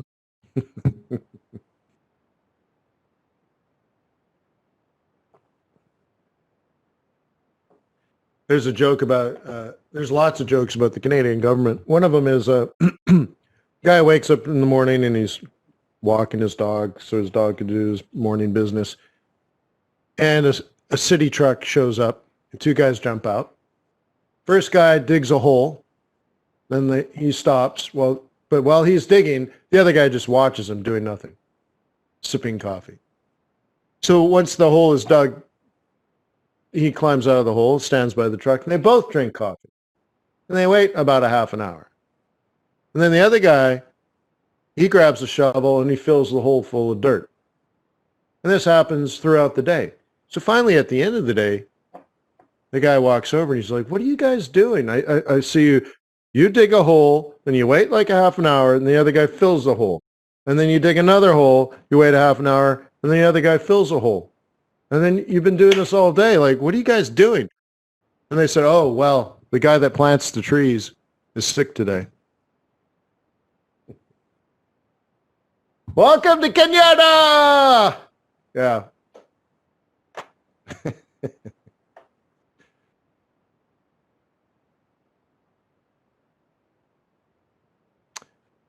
So we got 638. That's a pretty decent number. Yeah, but it's true everywhere though. Honestly, you can change the country and it's fair. So look in here, private payrolls. Let me open up the stats and get a little closer. So last month revised higher. Last month revised higher. And manufacturing jobs down. So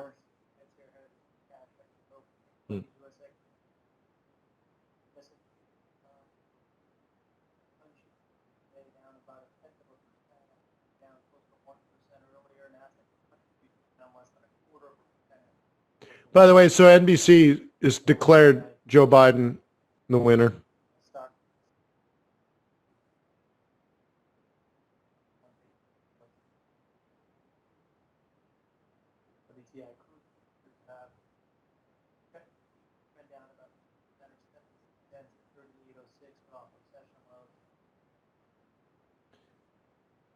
So Bank of England's worried about COVID and real estate. I'm actually hunting for deals.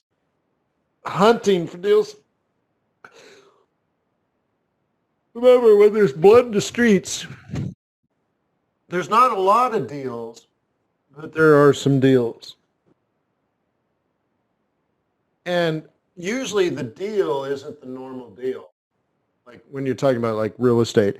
But there are situations where the variables lined up in a horrible, horrible way for somebody.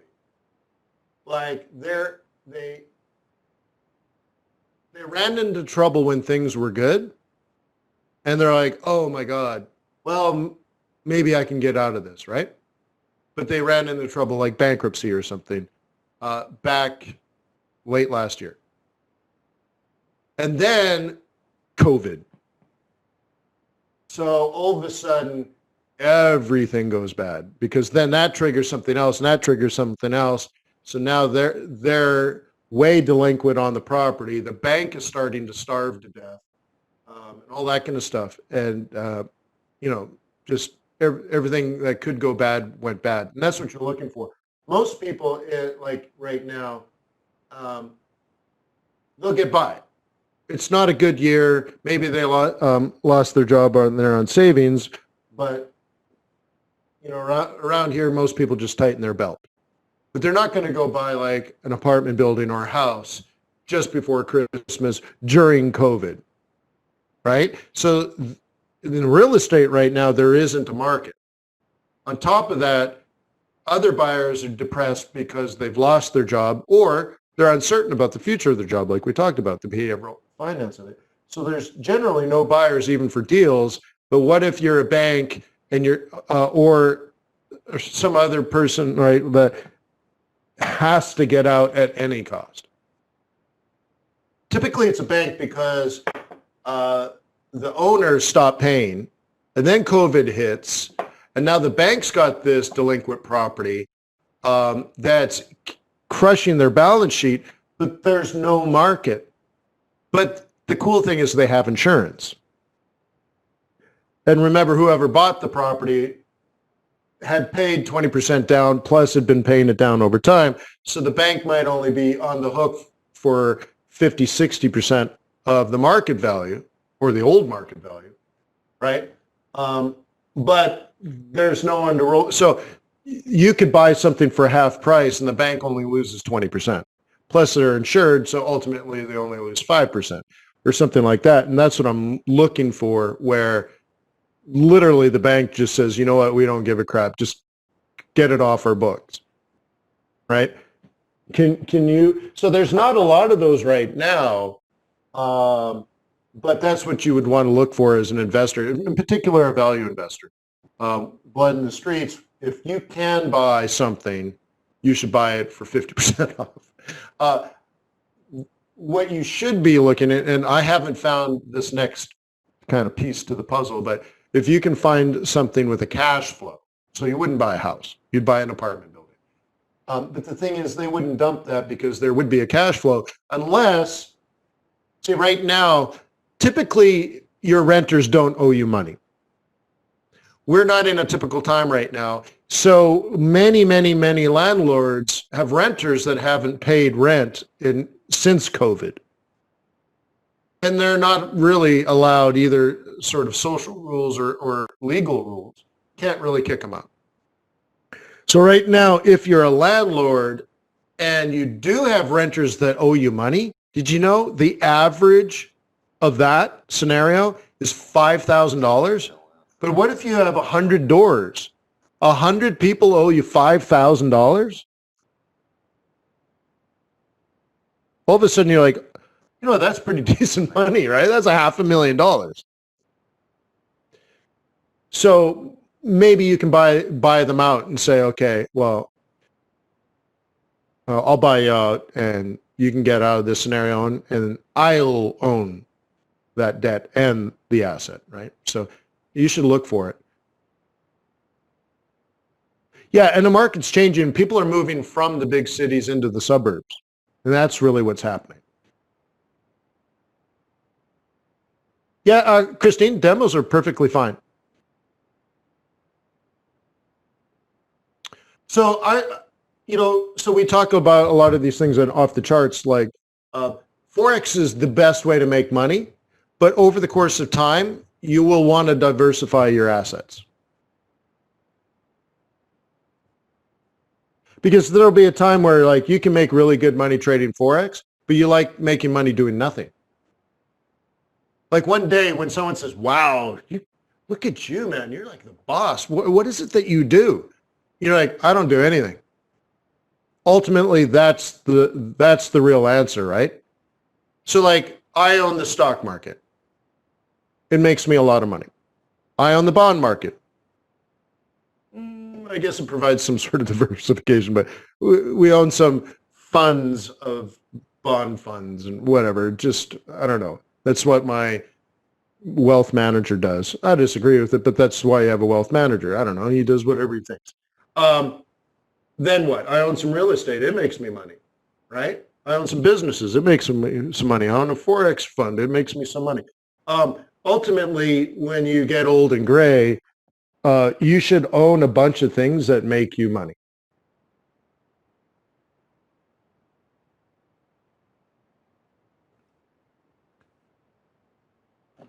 That's where you want to be, right? And here's the interesting thing. Once you kind of grasp that thought process, you will understand your clients better in the future. Okay? I always chuckle where new wealth managers that get into the wealth management business, they're poor. And they usually have like a sports marketing degree. They're not even finance people. And you're like, wow, you should manage my money for me. I'm like, why? They're poor and they don't know anything about finance. But that's how it works, right?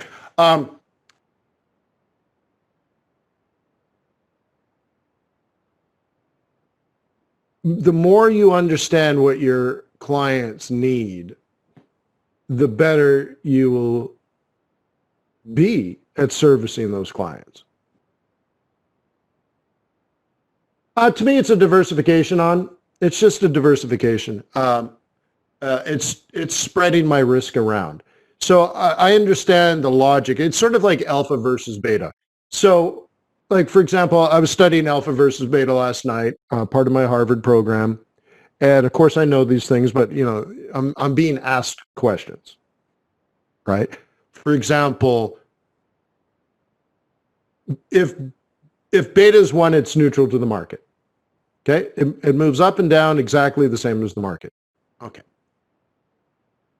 Do you want high beta, or sorry, high alpha? No, I guess you'd stay with beta. When choosing an individual stock to invest in, do you want low beta like 0.5? Do you want neutral beta like 1.0? Or do you want high beta like 1.5. What is the answer? And when you look at what I'm doing, the way I make that decision is essentially by having a wealth management team at a big fancy firm, is that my overall exposure to the market, which is more than just stocks and bonds, my other investments, my other businesses, all these things, they all get lumped in there, right? Eventually that is my portfolio, right? So to lower the risk overall in my portfolio, I would have a wealth management firm added to my assets and income stream as a way to lower my beta, which tells you when it comes to things like my retirement accounts. And by the way America is structured, I get free money from the government. It's gorgeous because I'm rich. And everybody knows when rich people get free stuff from the government. Thank you. You should be rich. So I get paid to put money into a retirement account. The government pays me to do it. So I then pay a manager to oversee it. But by doing that, then that money is risk-averse money, which then overall lowers the volatility of my entire life portfolio across businesses and assets and time frames and strategy, all of that. Okay? So for example, I put, what is the maximum? I think it's like $4,000 a month is the maximum I can do. So I max out. But it's about $4,000 a month that I put into a retirement account simply because the government allows me to do it for free. That's it. They're like, Wayne, if you put $4,000 a month over here into an account, we won't tax you. I'm like, great. That's free. Free money. So I'm like, oh, really? That sounds like a good program. What's the max? 60,000 a year or 50,000 or whatever it is, somewhere in there. It's more than 3. It might be less than 4. But like, you can put that money aside and we won't tax you. Okay. So imagine not only I put that money aside, but it's growing and compounding without me being taxed. I wasn't taxed when when I made the money, and now it'll grow every year making more money, and that money doesn't get taxed until I take it out, which could be like 20 years from now, right? So that's why you do that. Okay? So it's like, oh, you didn't need a retirement account to buy stock. No. I get to buy stock with money I would have given to the government anyways through taxation. So the government comes along and says, well, we're trying to entice rich people, because that's what it is, because it's not me personally, it's my business. My business puts money into a retirement account on my behalf. Right? So my Forex trading company can make money, but then I can take money out of that business and put it into a retirement account, and I don't get taxed on it. It kind of goes over here, this free money now. It's like I never made the money. Okay? So imagine now, imagine the math. Okay? You put, where's my drawing tool? Let's draw it here. Okay, let's just say it's $60,000. Okay? Every single year, you put $60,000 tax-free in this account. And with that account, you buy stocks and bonds, whatever you want to do. Typically, it's just stocks and bonds, right? I don't think you can do real estate with this money. Anyways, stocks and bonds. Great. Now, the stock market, on average, goes up, what, 8%, I think? Year after year after year, for long periods of time, it averages out 8%, right? So let's say it goes up $5,000 a year. Okay? That's not even compounding. It's just 60,000, 5,000, 5,000, 5,000, 5,000.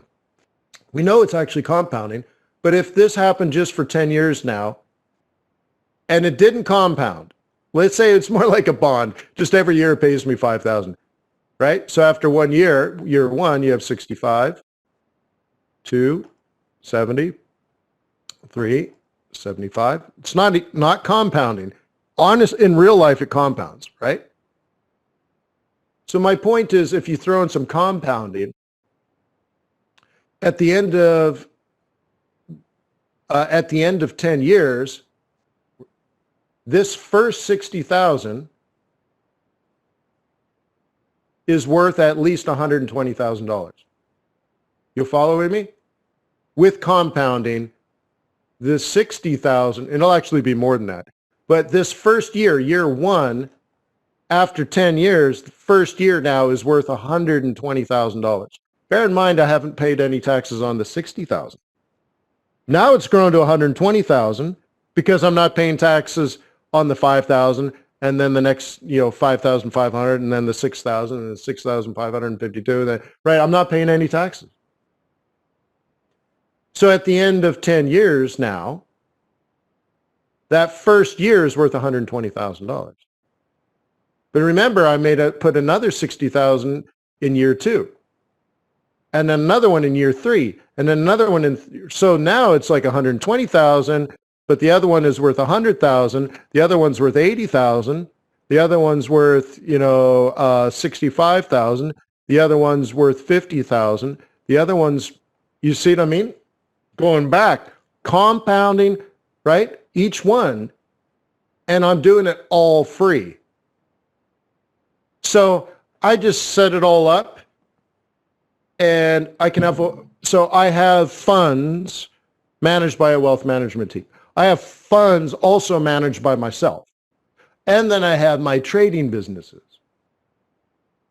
Okay? And I own real estate. And all this stuff, right? And it all is producing income. So why do I have other people doing that? To diversify all of this, because I can't always be right. Okay? Okay? No, and when I'm old and gray and retired, I will get taxed then. But imagine in 1 year, so I saved money 1 year because I'm trying to avoid taxes. But that 60,000 I put aside is now worth 300,000 because it's been 20 years now. So in 20 years, I take this money out. See, I put aside 60,000, right? So now when I'm 70, for what I did this year, I have 300,000. Now you can say, well, it's 300,000 in 20 years is not going to be worth the same. It's a hell of a lot more than 60,000. And I would have paid the 60,000 in taxes anyways. You see the benefit here, how amazing that is? So in 20 years when I retire, I have another $300,000 from the year 2020.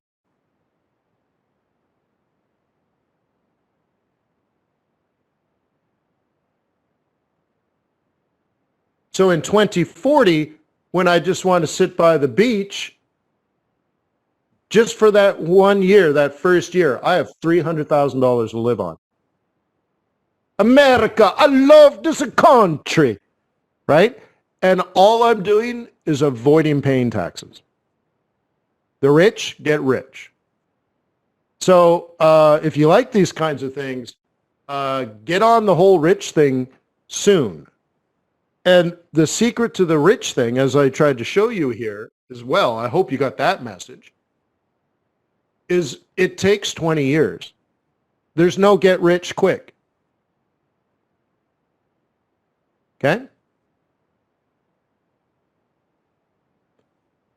Okay?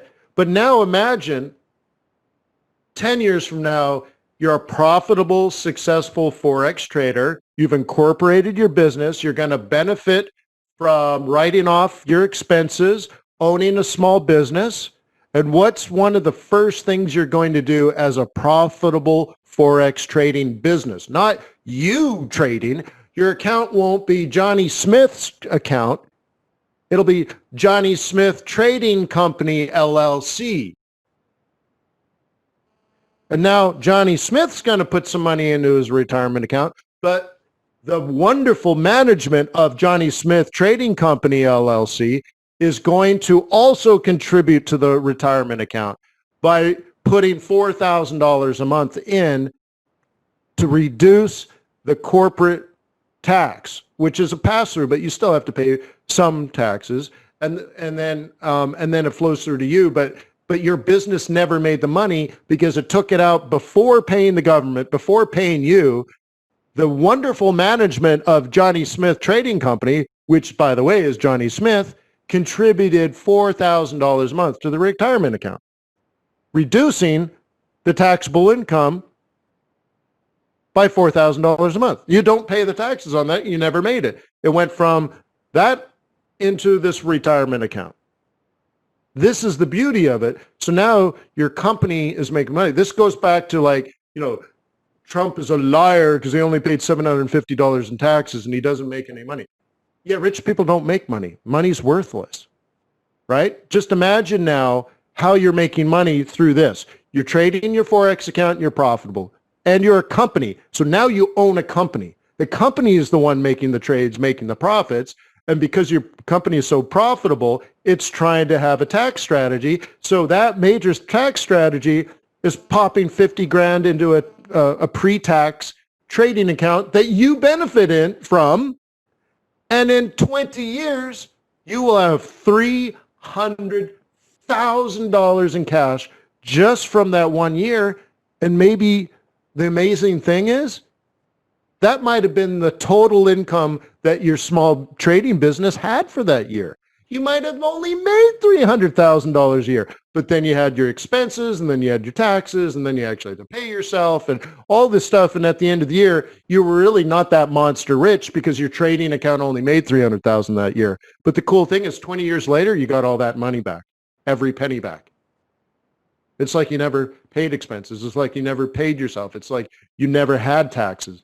All of a sudden, 20 years from now, just for 2020, you made $300,000 a year. But to this year, you might have only put $5 grand into a retirement account and $8 grand into your pocket or something. But 20 years from now, you get all that back and more on top because it's the long game. Okay?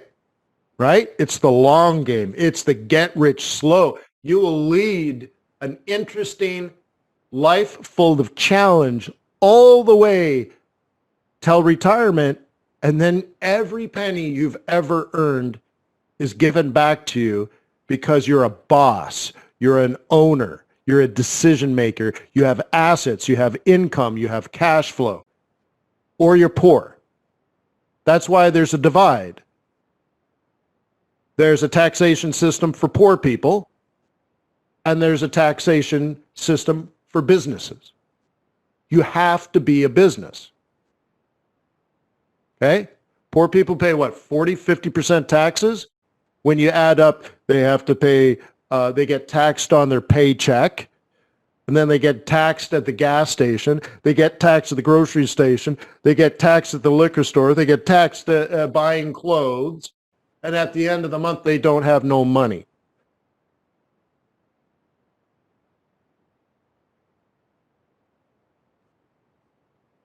They spent it all, and probably at least half, maybe 2/3 of it was in taxes. And the other third was the giant TV in their tiny little apartment. The tiny little apartment doesn't make any money. The TV doesn't make any money. So they live and work to pay taxes. And then they die. Okay?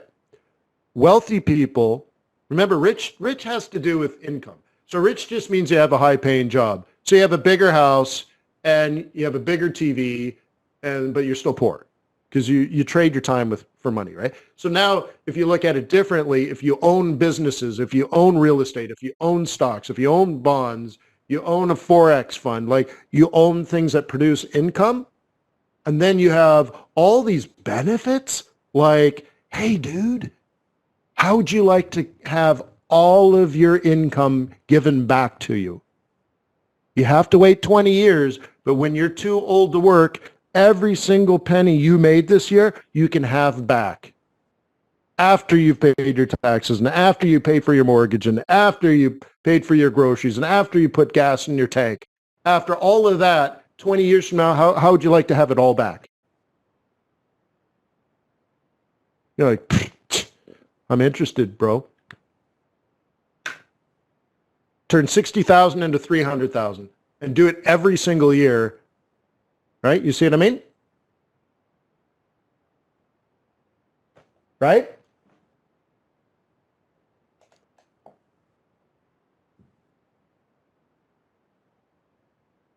Well, no, here's the interesting thing. So I know what you're saying. Typically when you say like in 20 years, maybe get swapped, I don't mean the government controls it. I'm not talking about that. That's not what I'm talking about. I own my assets. So the government allows me to take my money and says, well, you can pay us taxes, or you can take the money you would have paid taxes on and put it into an account that I can control. So I can give power of attorney to a money manager at a big firm, which I do, and they can make some decisions for me. Or I can trade it myself, which I also do. So I have multiple accounts, of course. So I can decide to buy ExxonMobil last week and pick up a 12% dividend.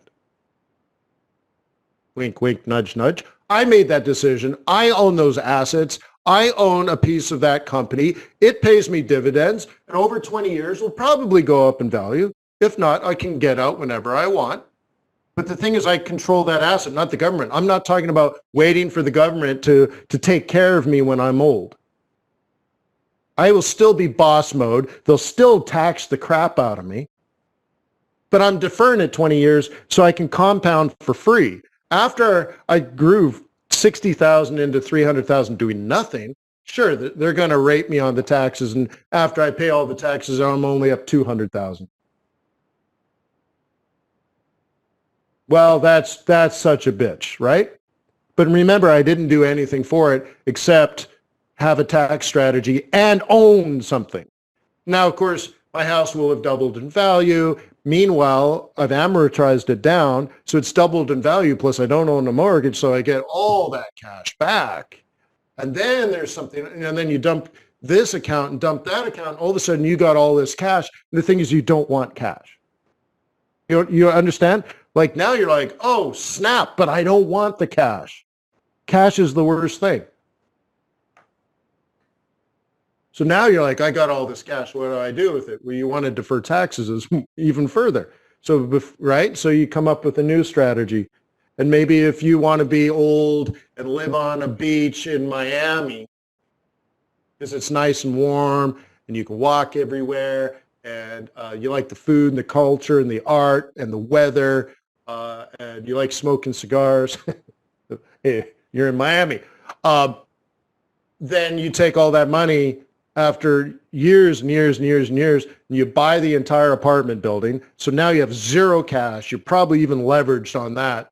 So you took your few million and you bought a $30 million apartment. So you jacked up on leverage, but you got all these other people paying you rent. You live in the penthouse, and the renters pay the bank, and you have no cash, but now you own a cash flow. You have no cash, but you have cash flow, and now you live in your apartment across the street from the beach, and it still keeps paying you. And no, you don't have millions that you would have had in cash, but you earn $400,000 a year because you have a net operating income that's positive. And when you die, what happens when you defer your taxes in real estate? When you defer on 1031 exchanges, here's something else that's interesting. The taxes you've been deferring for 20, 30 years, when you die and your children get your apartment buildings, all the deferred taxes, which would be millions and millions and millions and millions and millions of dollars of deferred taxes because you've been depreciating assets that actually have been appreciating. It's a weird thing in America. You get a depreciation reduction in taxes, even though your building, your investment is appreciating. You're writing things down as it's going up in value. So at the end of it, the government's like, so if you're 99 years old and you're on your deathbed, they're like, dude, you've deferred all these taxes on all these investments that have gone up in value. You have to give us all our money back because obviously they went up in value. They didn't go down. You wrote them off like they were losing money. I'm not even talking amortization, right? I'm talking about depreciation. Buildings go up, but you depreciate them like they've gone down in value. So on your deathbed, on your last day, if you decide to sell and give all your money to your children, you owe probably so many taxes on all these deferred tax deals, 1031 exchange, 1031 exchange, 1031 exchange, 1031 exchange, 1031 exchange. You sell it on your deathbed, and it'll probably wipe out your entire bank account. You thought you owned, $100 million in real estate assets that you're going to give, and you wanted to dump them all and just give your children cash. If you did it that way, you probably lose your entire $100 million, and you probably owe the government $25 more million in back taxes because you wrote off assets that didn't depreciate; they actually appreciated. So you know what happens in America that's great? You die. And instead of on your deathbed selling all your assets and giving your children the cash, well, if you did that, you would owe the government $25 million. If you just go ahead and die and your children inherit the $100 million in assets, all those deferred taxes, $125 million in deferred taxes, go away to zero, and your children now get your entire real estate portfolio that A, is worth $100 million on paper, but no one gives a crap about that. But B, has a positive cash flow, so now your children and your grandchildren don't have to get a stupid job, a lousy exchange your time for money crapola. They're not Uber drivers. They own $100 million in performing loans or assets. They're rich forever. It's amazing. So I say the interesting thing about America, look, there's sexism, there's racism, there's inequality for sure. But it can be done by anybody. That is the one thing. It might be more difficult because things are not perfectly fair, but you can still do it. Regardless of your age, your race, your sex, your gender, it doesn't matter. You can get really wealthy in America. But you got to know these things, and most people don't even know. Most people don't even know. So there's one little trick. So I'm sorry for the 45-minute answer on why would I have a wealth management team if I'm such a great trader? Because I'm diversifying my risk. I'm lowering my beta by giving up some alpha. But what I'm not interested in getting is rich as quick as possible. I'm interested in slow and steady income with lower volatility. And I'm spreading the risk over multiple asset classes and multiple strategies. Because time takes care of everything else. That's the wonderful thing about the study of finance. So I have a background in both economics and finance. Economics tells me why. Why are things happening? Why are people spending money? Where's the money going? How does this impact this and that and the other thing? But finance is the study of cash flow. It doesn't tell you why, it tells you how much and when. It's a flow of cash through time.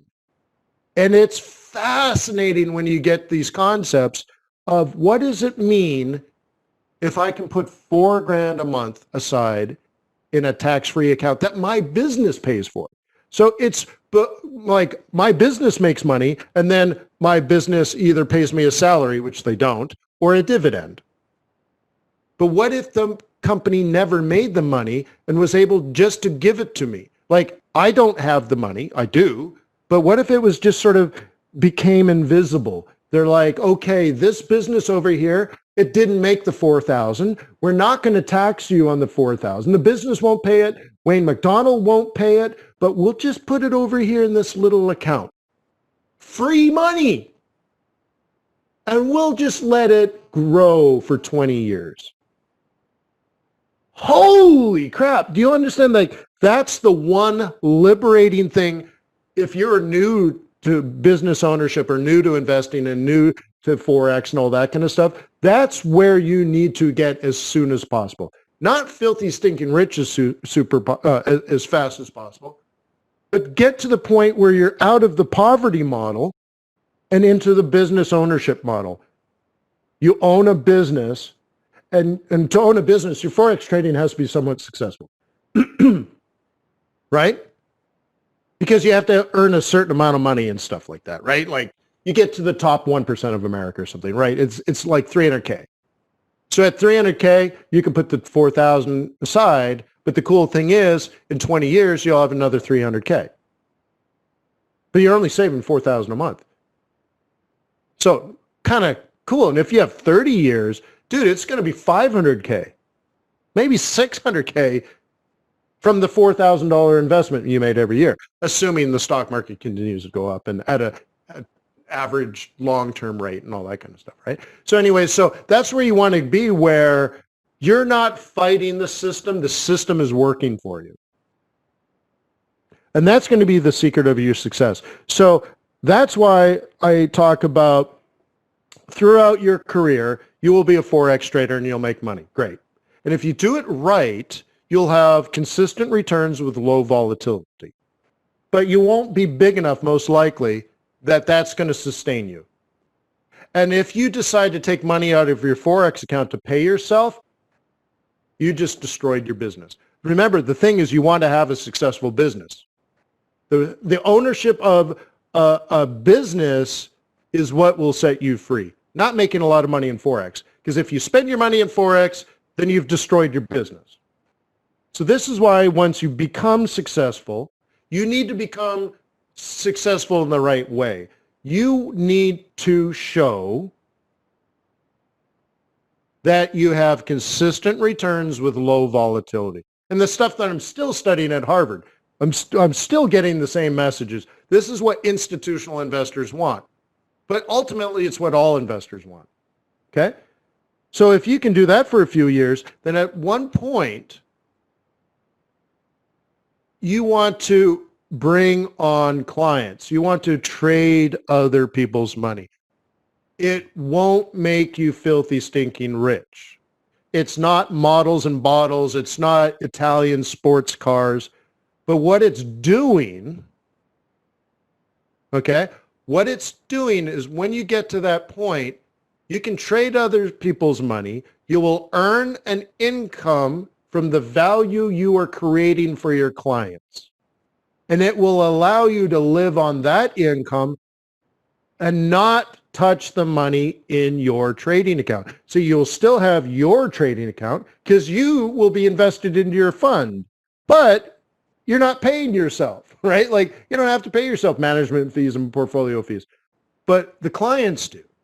And if you live on the management fee, if you live on your portfolio, on your performance fee, and you never touch the money in your trading account, watch that compound over 10 years. And now your clients will keep you alive, and you'll like your clients, and you'll have wonderful conversations, and you'll go on vacation with them from time to time. And everything will be great, and you're earning a cash flow from that business. But meanwhile, your original trading account from now, this year and next year, right? Your trading account from 2020 will have grown all the way from 2020 to 2030, compounding exponentially because you never touch the money.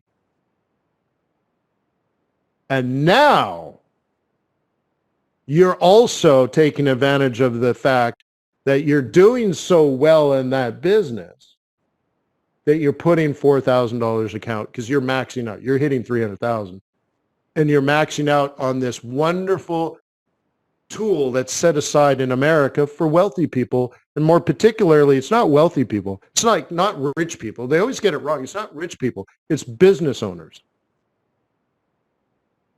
Okay? So now you got that going for you. You got steady income from your clientele. You got steady income from your own trading account. You got steady income that you're putting into this asset that every year will pay you hundreds of thousands of dollars per year in the distant future. Meanwhile, you probably have paid down your house. So you got the amortization, but it's probably gone up in value over 20 years. So now you don't own a mortgage, so you get 100% of the profit. You basically bought the bank out, but it's doubled or tripled in value. So now once you are ready to retire, the saddest part of your life is you have to liquidate. You don't want to trade Forex all day, every day anymore. You've been doing it for 20 or 30 years, right? And you start being forced out of your retirement account. They force you out and so on and so forth, right? So now all of a sudden your major problem is you got too much cash.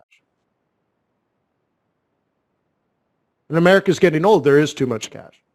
It's very, very interesting to have that problem, right? Yeah, but cash is trash. You start spending it, you're wasting it. So like in my example, I say, well, suddenly you're forced into cash. So instead of that, you decide where you want to live and what lifestyle you want to have when you're not interested in working anymore.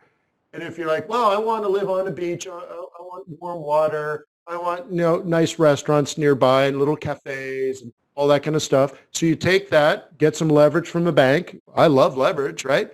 So you and a bank throw down some money to buy an apartment building that has a positive cash flow. Now you don't have cash, you have cash flow, but you have the lifestyle that you wanted. You have a view of the ocean. You can walk to the beach whenever you want. You got your favorite cafe just on the corner. You can walk down there in your flip-flops.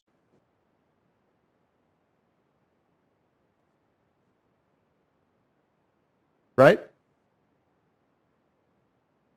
But the issue is it's the time that is the most important. You need to start soon, and you need to think like a client. This is where we started. We need to think like a client. If your trading is designed to make big money fast, you've just destroyed everything I just talked about. Because nobody's actually interested in that. You're not in the right game. Okay? Big gains, nobody's interested in. High winning percentage, nobody's interested in. Those are not the variables that people care about. If you want to create a business of value and provide a service of value to customers, you will need a track record of success that shows slow and steady, not big and fast. Slow and steady, steady and slow. Consistent returns through changing markets over long periods of time. And as you can prove that, and the better you're able to prove that, the more that people will want your service. They will say, wow, that's what I need. And by the way, very many of your clients might be in a situation where they have too much cash. They're retired, wealthy people. Yeah, good Sharpe ratio, which is just return over volatility. So you need low volatility to get a good Sharpe ratio, right? Remember, Bill Sharpe, he was also part of CAP-M. So CAP-M has to do with what I was talking about before, alpha and beta, right? So the expected return of a stock is equal to the risk-free rate. Is it minus or plus? I think it's plus the beta of the market times, what is it now?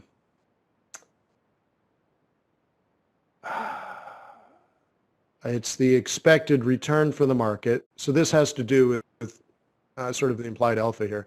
Expected return for the market minus the risk-free rate of return. Okay? So you got to do this, and then you got to add that. So that's the capital asset pricing model that Bill Sharpe created. And so the expected return minus the risk-free rate of return with this beta. So the beta, and then what was the return minus the risk-free rate of return? So what this is telling you is the implied volatility. You guys following me?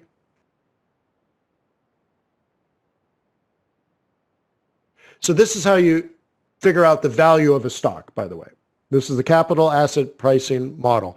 But if you pull this apart and say, okay, risk-free, right, plus the beta of the market minus the expected return of the market minus the risk-free, you get sort of like this volatility. So now then Bill Sharp says, oh, well, the next step of this is, was the performance of the money manager any good? Because this is what you would expect. So what was the actual return, not the expected? This big E and this E is the expected return of a stock, including the beta times the expected return of the entire stock market minus the risk-free, which would be what you would have got anyways if you had just bought a 10-year T-note. So what did the market, what was it expected to do minus this, and then with times the betas of volatility? So then the Sharpe ratio is the actual return, not the expected return, but the actual return over the volatility. Okay? And that's your Sharpe ratio because it's one over the other, so it's a ratio. So Bill Sharpe is part of both of those. And for this, he won a Nobel Prize, and from this, he's famous. So one made him famous, the other to traders, the other one made him famous to economists. Okay? So of course, through my Harvard education and my bachelor's degree and my master's degree, and now my Harvard Business School studies, luckily I know the math on these things. And the more importantly, I think, is the history.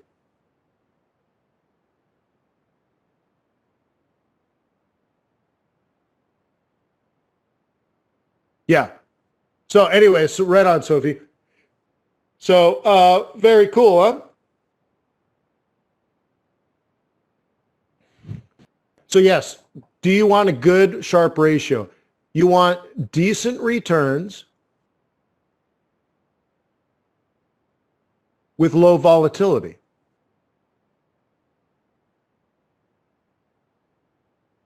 Okay? So how do you get low volatility? Well, you want consistent returns, right? So this is what I've been saying forever. I could have just said, you know what? The secret for you to be a successful professional Forex trader is to have a good Sharpe ratio. The problem is you can cheat this a bit, and CAP-M is, and even the idea of alpha versus beta, you can cheat a little bit with, actually you could cheat it.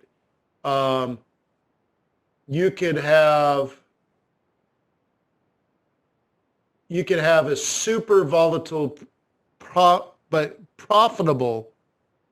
You could have a skyrocketing stock in a flat market, and it looks like, I don't know.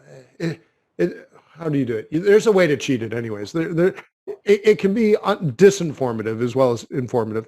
And this ratio is just comparing like alpha versus beta is what this is, right? This is your alpha over your beta, essentially. Not quite. This would be like the performance of, yeah, I guess it's not alpha versus beta, but put it this way, if at the end of the year you doubled your account, is that good? You might say yes, but you don't know. That's your return. What if over the course of the year you had lost 50% of the entire portfolio 3 times? And then on December 31st, you closed up 100%. Okay? That means you have a lot of volatility. So tell me, based on this, how much money will be in your account at the end of January? And the thing is, you don't know. That's the problem. And an institutional investor will not invest into you. You won't even get a meeting. I mean, you'll be actually considered a very bad trader. You doubled your account. Yeah, you're a bad trader. Okay? Because like if you're, so one of the classes I did at Harvard had to do with managing money for endowments. Like, so I did the I did. I actually studied the financials of the big arts in New York. How come I'm not thinking of it? I have Columbia stuck in my brain. The performing center, the big one in Lincoln, the Lincoln Center. So I actually did their analysis of their endowment.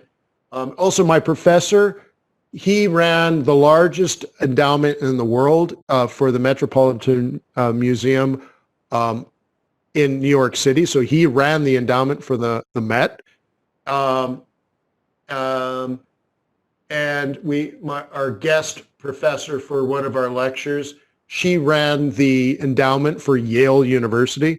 And of course, I'm at Harvard, the largest educational endowment in the world. So like I was taught by pretty good people.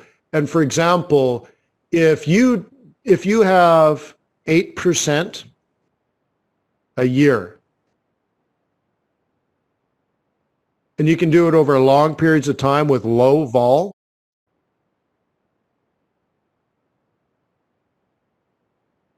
okay, that equals a good Sharpe ratio, right?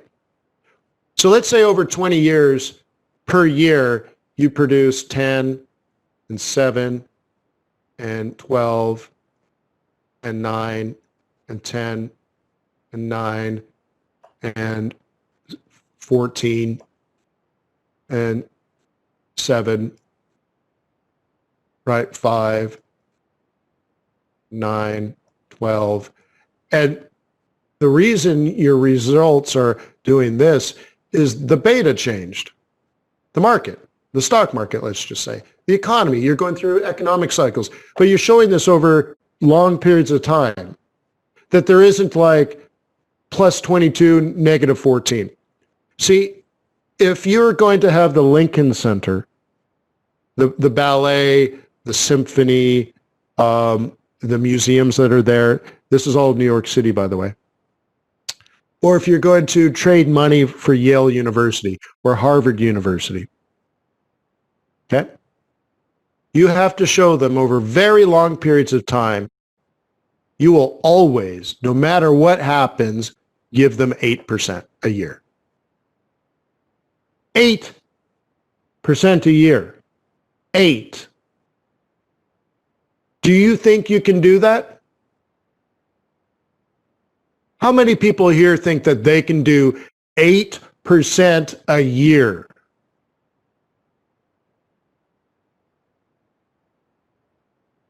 Then you have the capacity to be wealthier beyond your wildest dreams. There is money waiting in every corner of the world, waiting for you. They're desperate for you. They're looking for you. Where are you?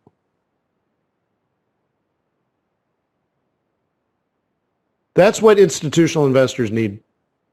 Now, maybe non-institutional investors, let's say high net worth individuals, they want something a little bit more. And by the way, this is a magic number. There's a reason for it. Okay? There's a reason for it. But that's what endowments are looking for, because they're looking for perpetuity. Okay? Okay, and by the way, I interviewed the money manager for Yale University, and she interviews new investors probably 4 a week, maybe 1 a day. Every day she's looking for money managers, always investing a piece of the pie so that they will have dozens of money managers. Same kind of thing what I'm doing, diversifying the risk by having different strategies and different people and all that kind of stuff. But they're always looking. They're looking for you.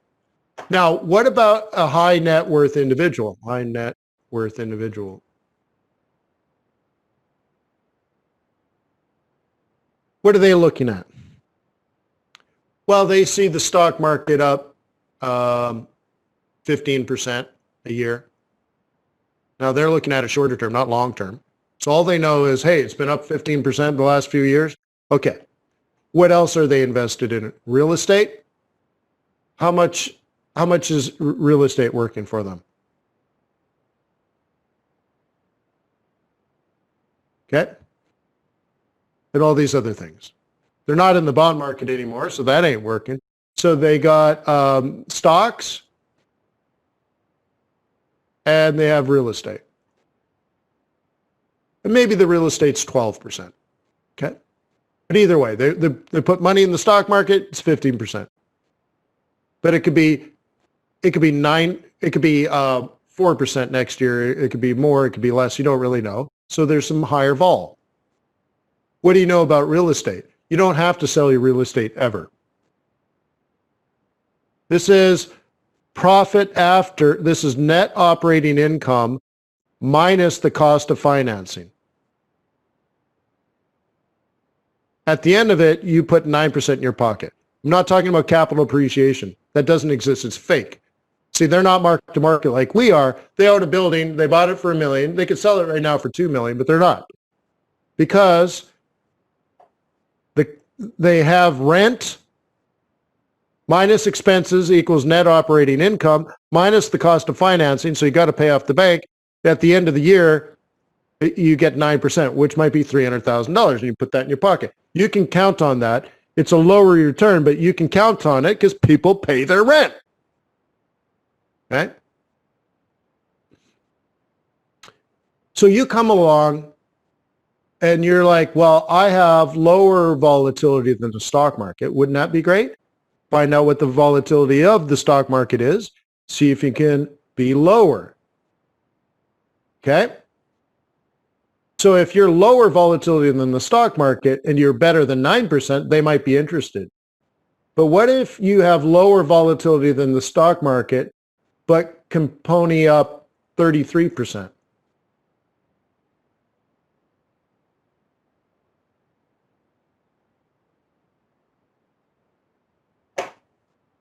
Nobody can compete with you. The best Forex traders in the United States, licensed and registered, okay, they make 2% a month,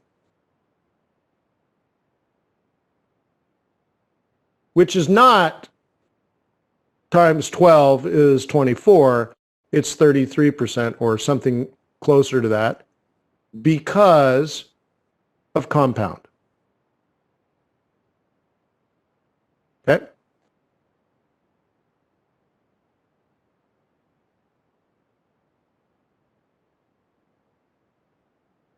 So what do you think of that? So here's this. If you take everything I've been talking about now, if you can do 2% a month on average, like you're hovering 1% 1 month, 3% the next month, 1 and 3, 1 and 3. You average it all up, it's 2. You will be in the top 2%, top 1% of global macro Forex traders in the world. If you can do 3% every month on average, you are the best in the entire world because you're producing 50% a year with low volatility. Money will rain out of the sky. And you're trying to make 33% a month because you think that's going to make you rich? No, it won't. You're losing your future. You're depriving and depraving your destiny. I want you to think like a business. I want you to think slow and steady. I want you to think, where do you want to be in 20 years? And if you can put that together, you will be there in 30 years or 20 years or whatever. And it'll probably be better than what you imagine now. Okay? But you will have to defer your pleasure. You need to defer your fake dopamine addiction. Okay? You do not spend your Forex trading account on TVs. You do not spend your Forex trading account on cars. You don't spend your Forex trading account on rent. You don't spend your Forex trading account on food. You never, ever, ever touch your own product. If you do, you're out. You've given up your entire destiny. So I want you to think about over the weekend, how can you maintain this business of yours or start your business of yours? Or can you even envision having a Forex trading business? And how you must carry this 20 or 30 years forward, depending on how young you are. Because remember, this compounds. Right? Maybe one day you'll be on YouTube. I have a jet! I have a jet!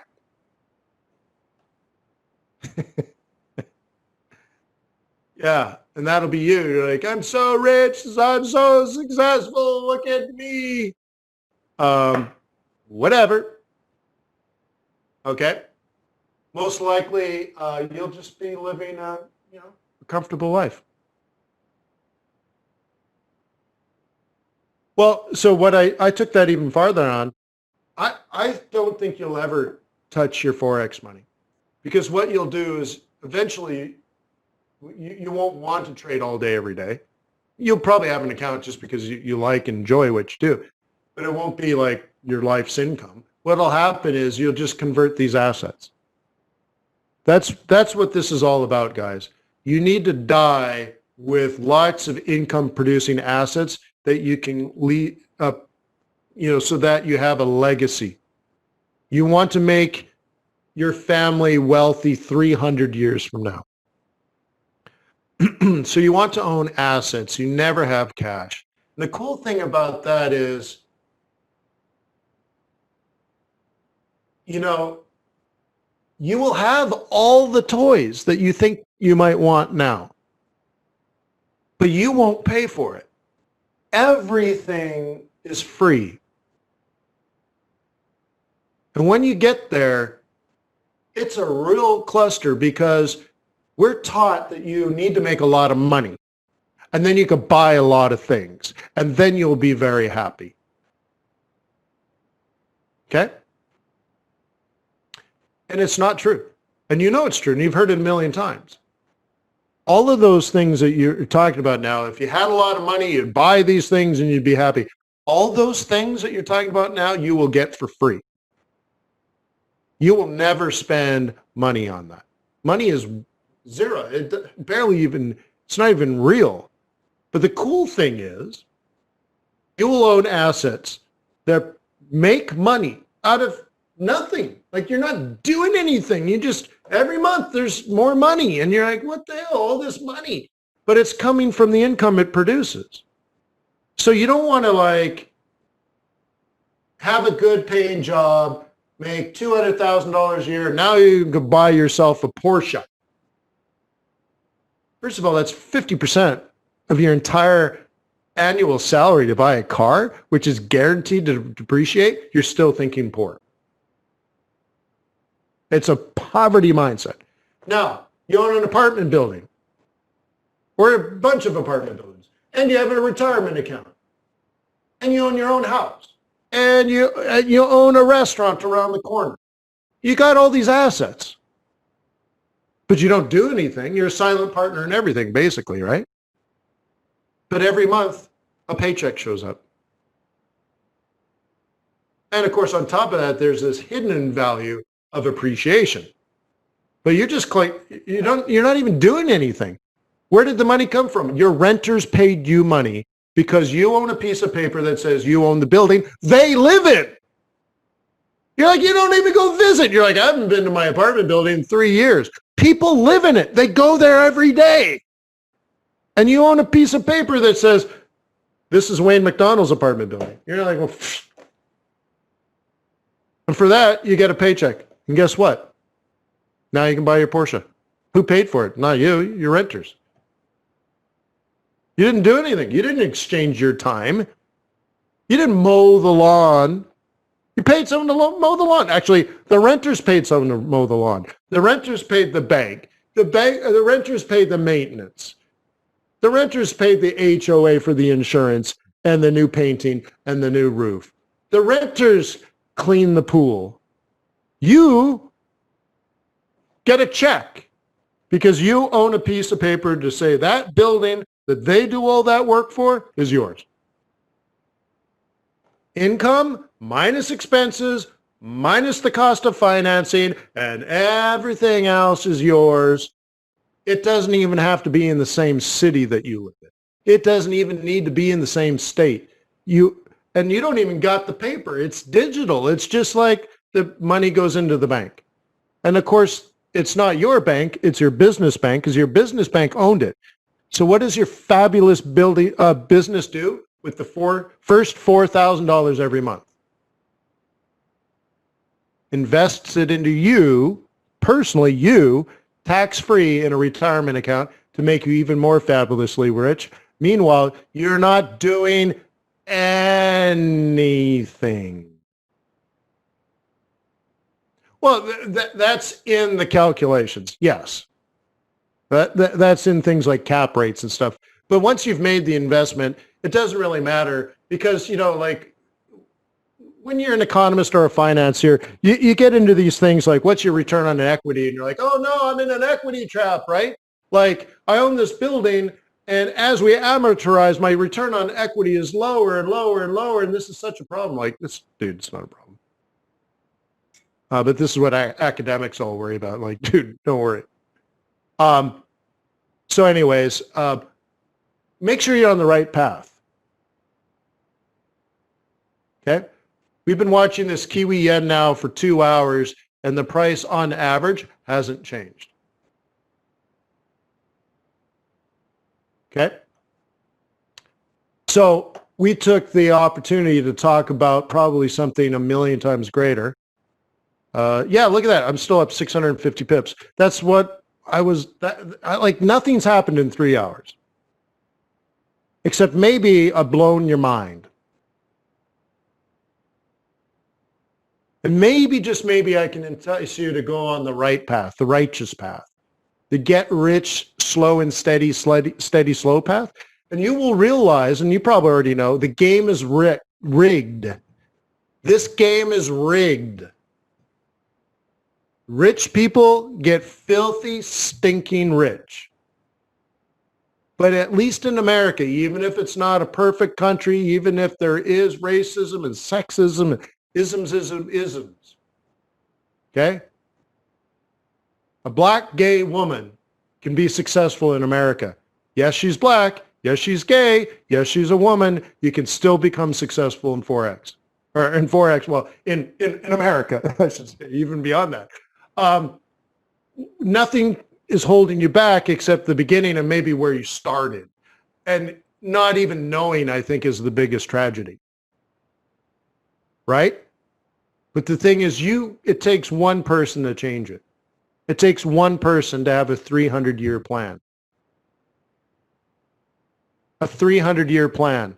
You can use Forex and then convert that into other income-producing assets from the investments that you're making from your Forex business and have that grow into millions.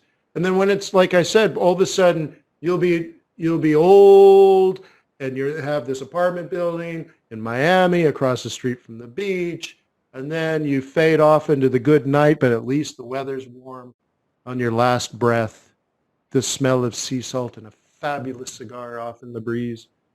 And then you die, and your children and your grandchildren are filthy, stinking rich. And you put it in the will that they own this property, but they can never sell it. But they can leverage this asset that now has a positive cash flow, probably very low amount of bank debt on the books because it's amortized, although you do refinance and pull that out. But they can do that to buy another property. And then your children die and they've doubled the portfolio. But then to their children, they said the same thing. They own these positive cash flow assets. They can never sell them ever, but they can leverage them to buy another one. And 300 years from now, all your lineage, everyone after you, your children, your grandchildren, your great-grandchildren, your great-great-great-great-grandchildren with your name are billionaires. All of them. Fabulously wealthy, fabulously educated assholes. And they're not going to thank you because you've been dead for 300 years. But you can change destiny. It only takes one person. And no one wants to make the first move because they can't think 300 years ahead. But maybe you can. Maybe you're the hero. I think you might be. So peace on earth. May the pips be with you. May your profits be above average. Thank you very much to our moderator. Thank you very much to FX Street. Thank you to nothing, to this market that did nothing. Nothing happened. Even with 5 or 6 trades open, nothing happened in 3 hours. Nice! But I'm in the long game, Bubba. I'm long and I'm strong and I'm down to get the pippin' on. Yeah. So I don't know. Maybe we'll call this trader psychology, whatever. I haven't slept enough this week, so maybe I'll try to get some sleep. Nah. So I'm gonna kick some ass today. Maybe sleep in tomorrow. No, sorry, can't do that. I'm in the middle of Harvard again. So cool, busy as it can be, but super happy. I wish you the best in everything. I hope you are grasping the longer game, the bigger view. I hope you're starting to find confidence and consistency. I hope you're working on the right things and asking the right questions, because I think many of us, if not all of us, start in this game called Forex asking the wrong questions, going in the wrong direction. And that's the worst frustration, because that is a complete waste of time. And once you realize the path, the game, the angle, the rules, that it's not get rich quick, but something else. It's not a zero-sum game either. It's a symbiotic dance between bulls and bears. Like, once you realize that everyone, all market participants in this market have wonderful, clear opportunities of making money, then the fighting and the frustration and the pushing and the struggles start to wane. And you start to really, truly go with the flow. Not the psychological flow, not the gut flow, but the cash flow. And there's logic and intelligence behind all of this. It's not a random walk down Wall Street. And that if I can teach it, you can learn it, and your great-great-great-grandchildren thank you for it. So go out and do it. I'll see you on Monday if you're my trading group, right? If you hang with me every single day, join at fxbootcamp.com. By the way, it's like 76% discount right now.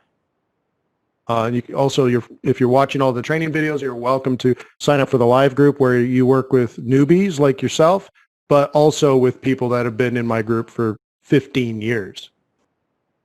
You get a great mix, and you can learn from me, and you can learn from them, and we do a lot of group work. Last night was all group work. So it'll open your mind. So I dare you, fxbootcamp.com. Thank you, FX Straight.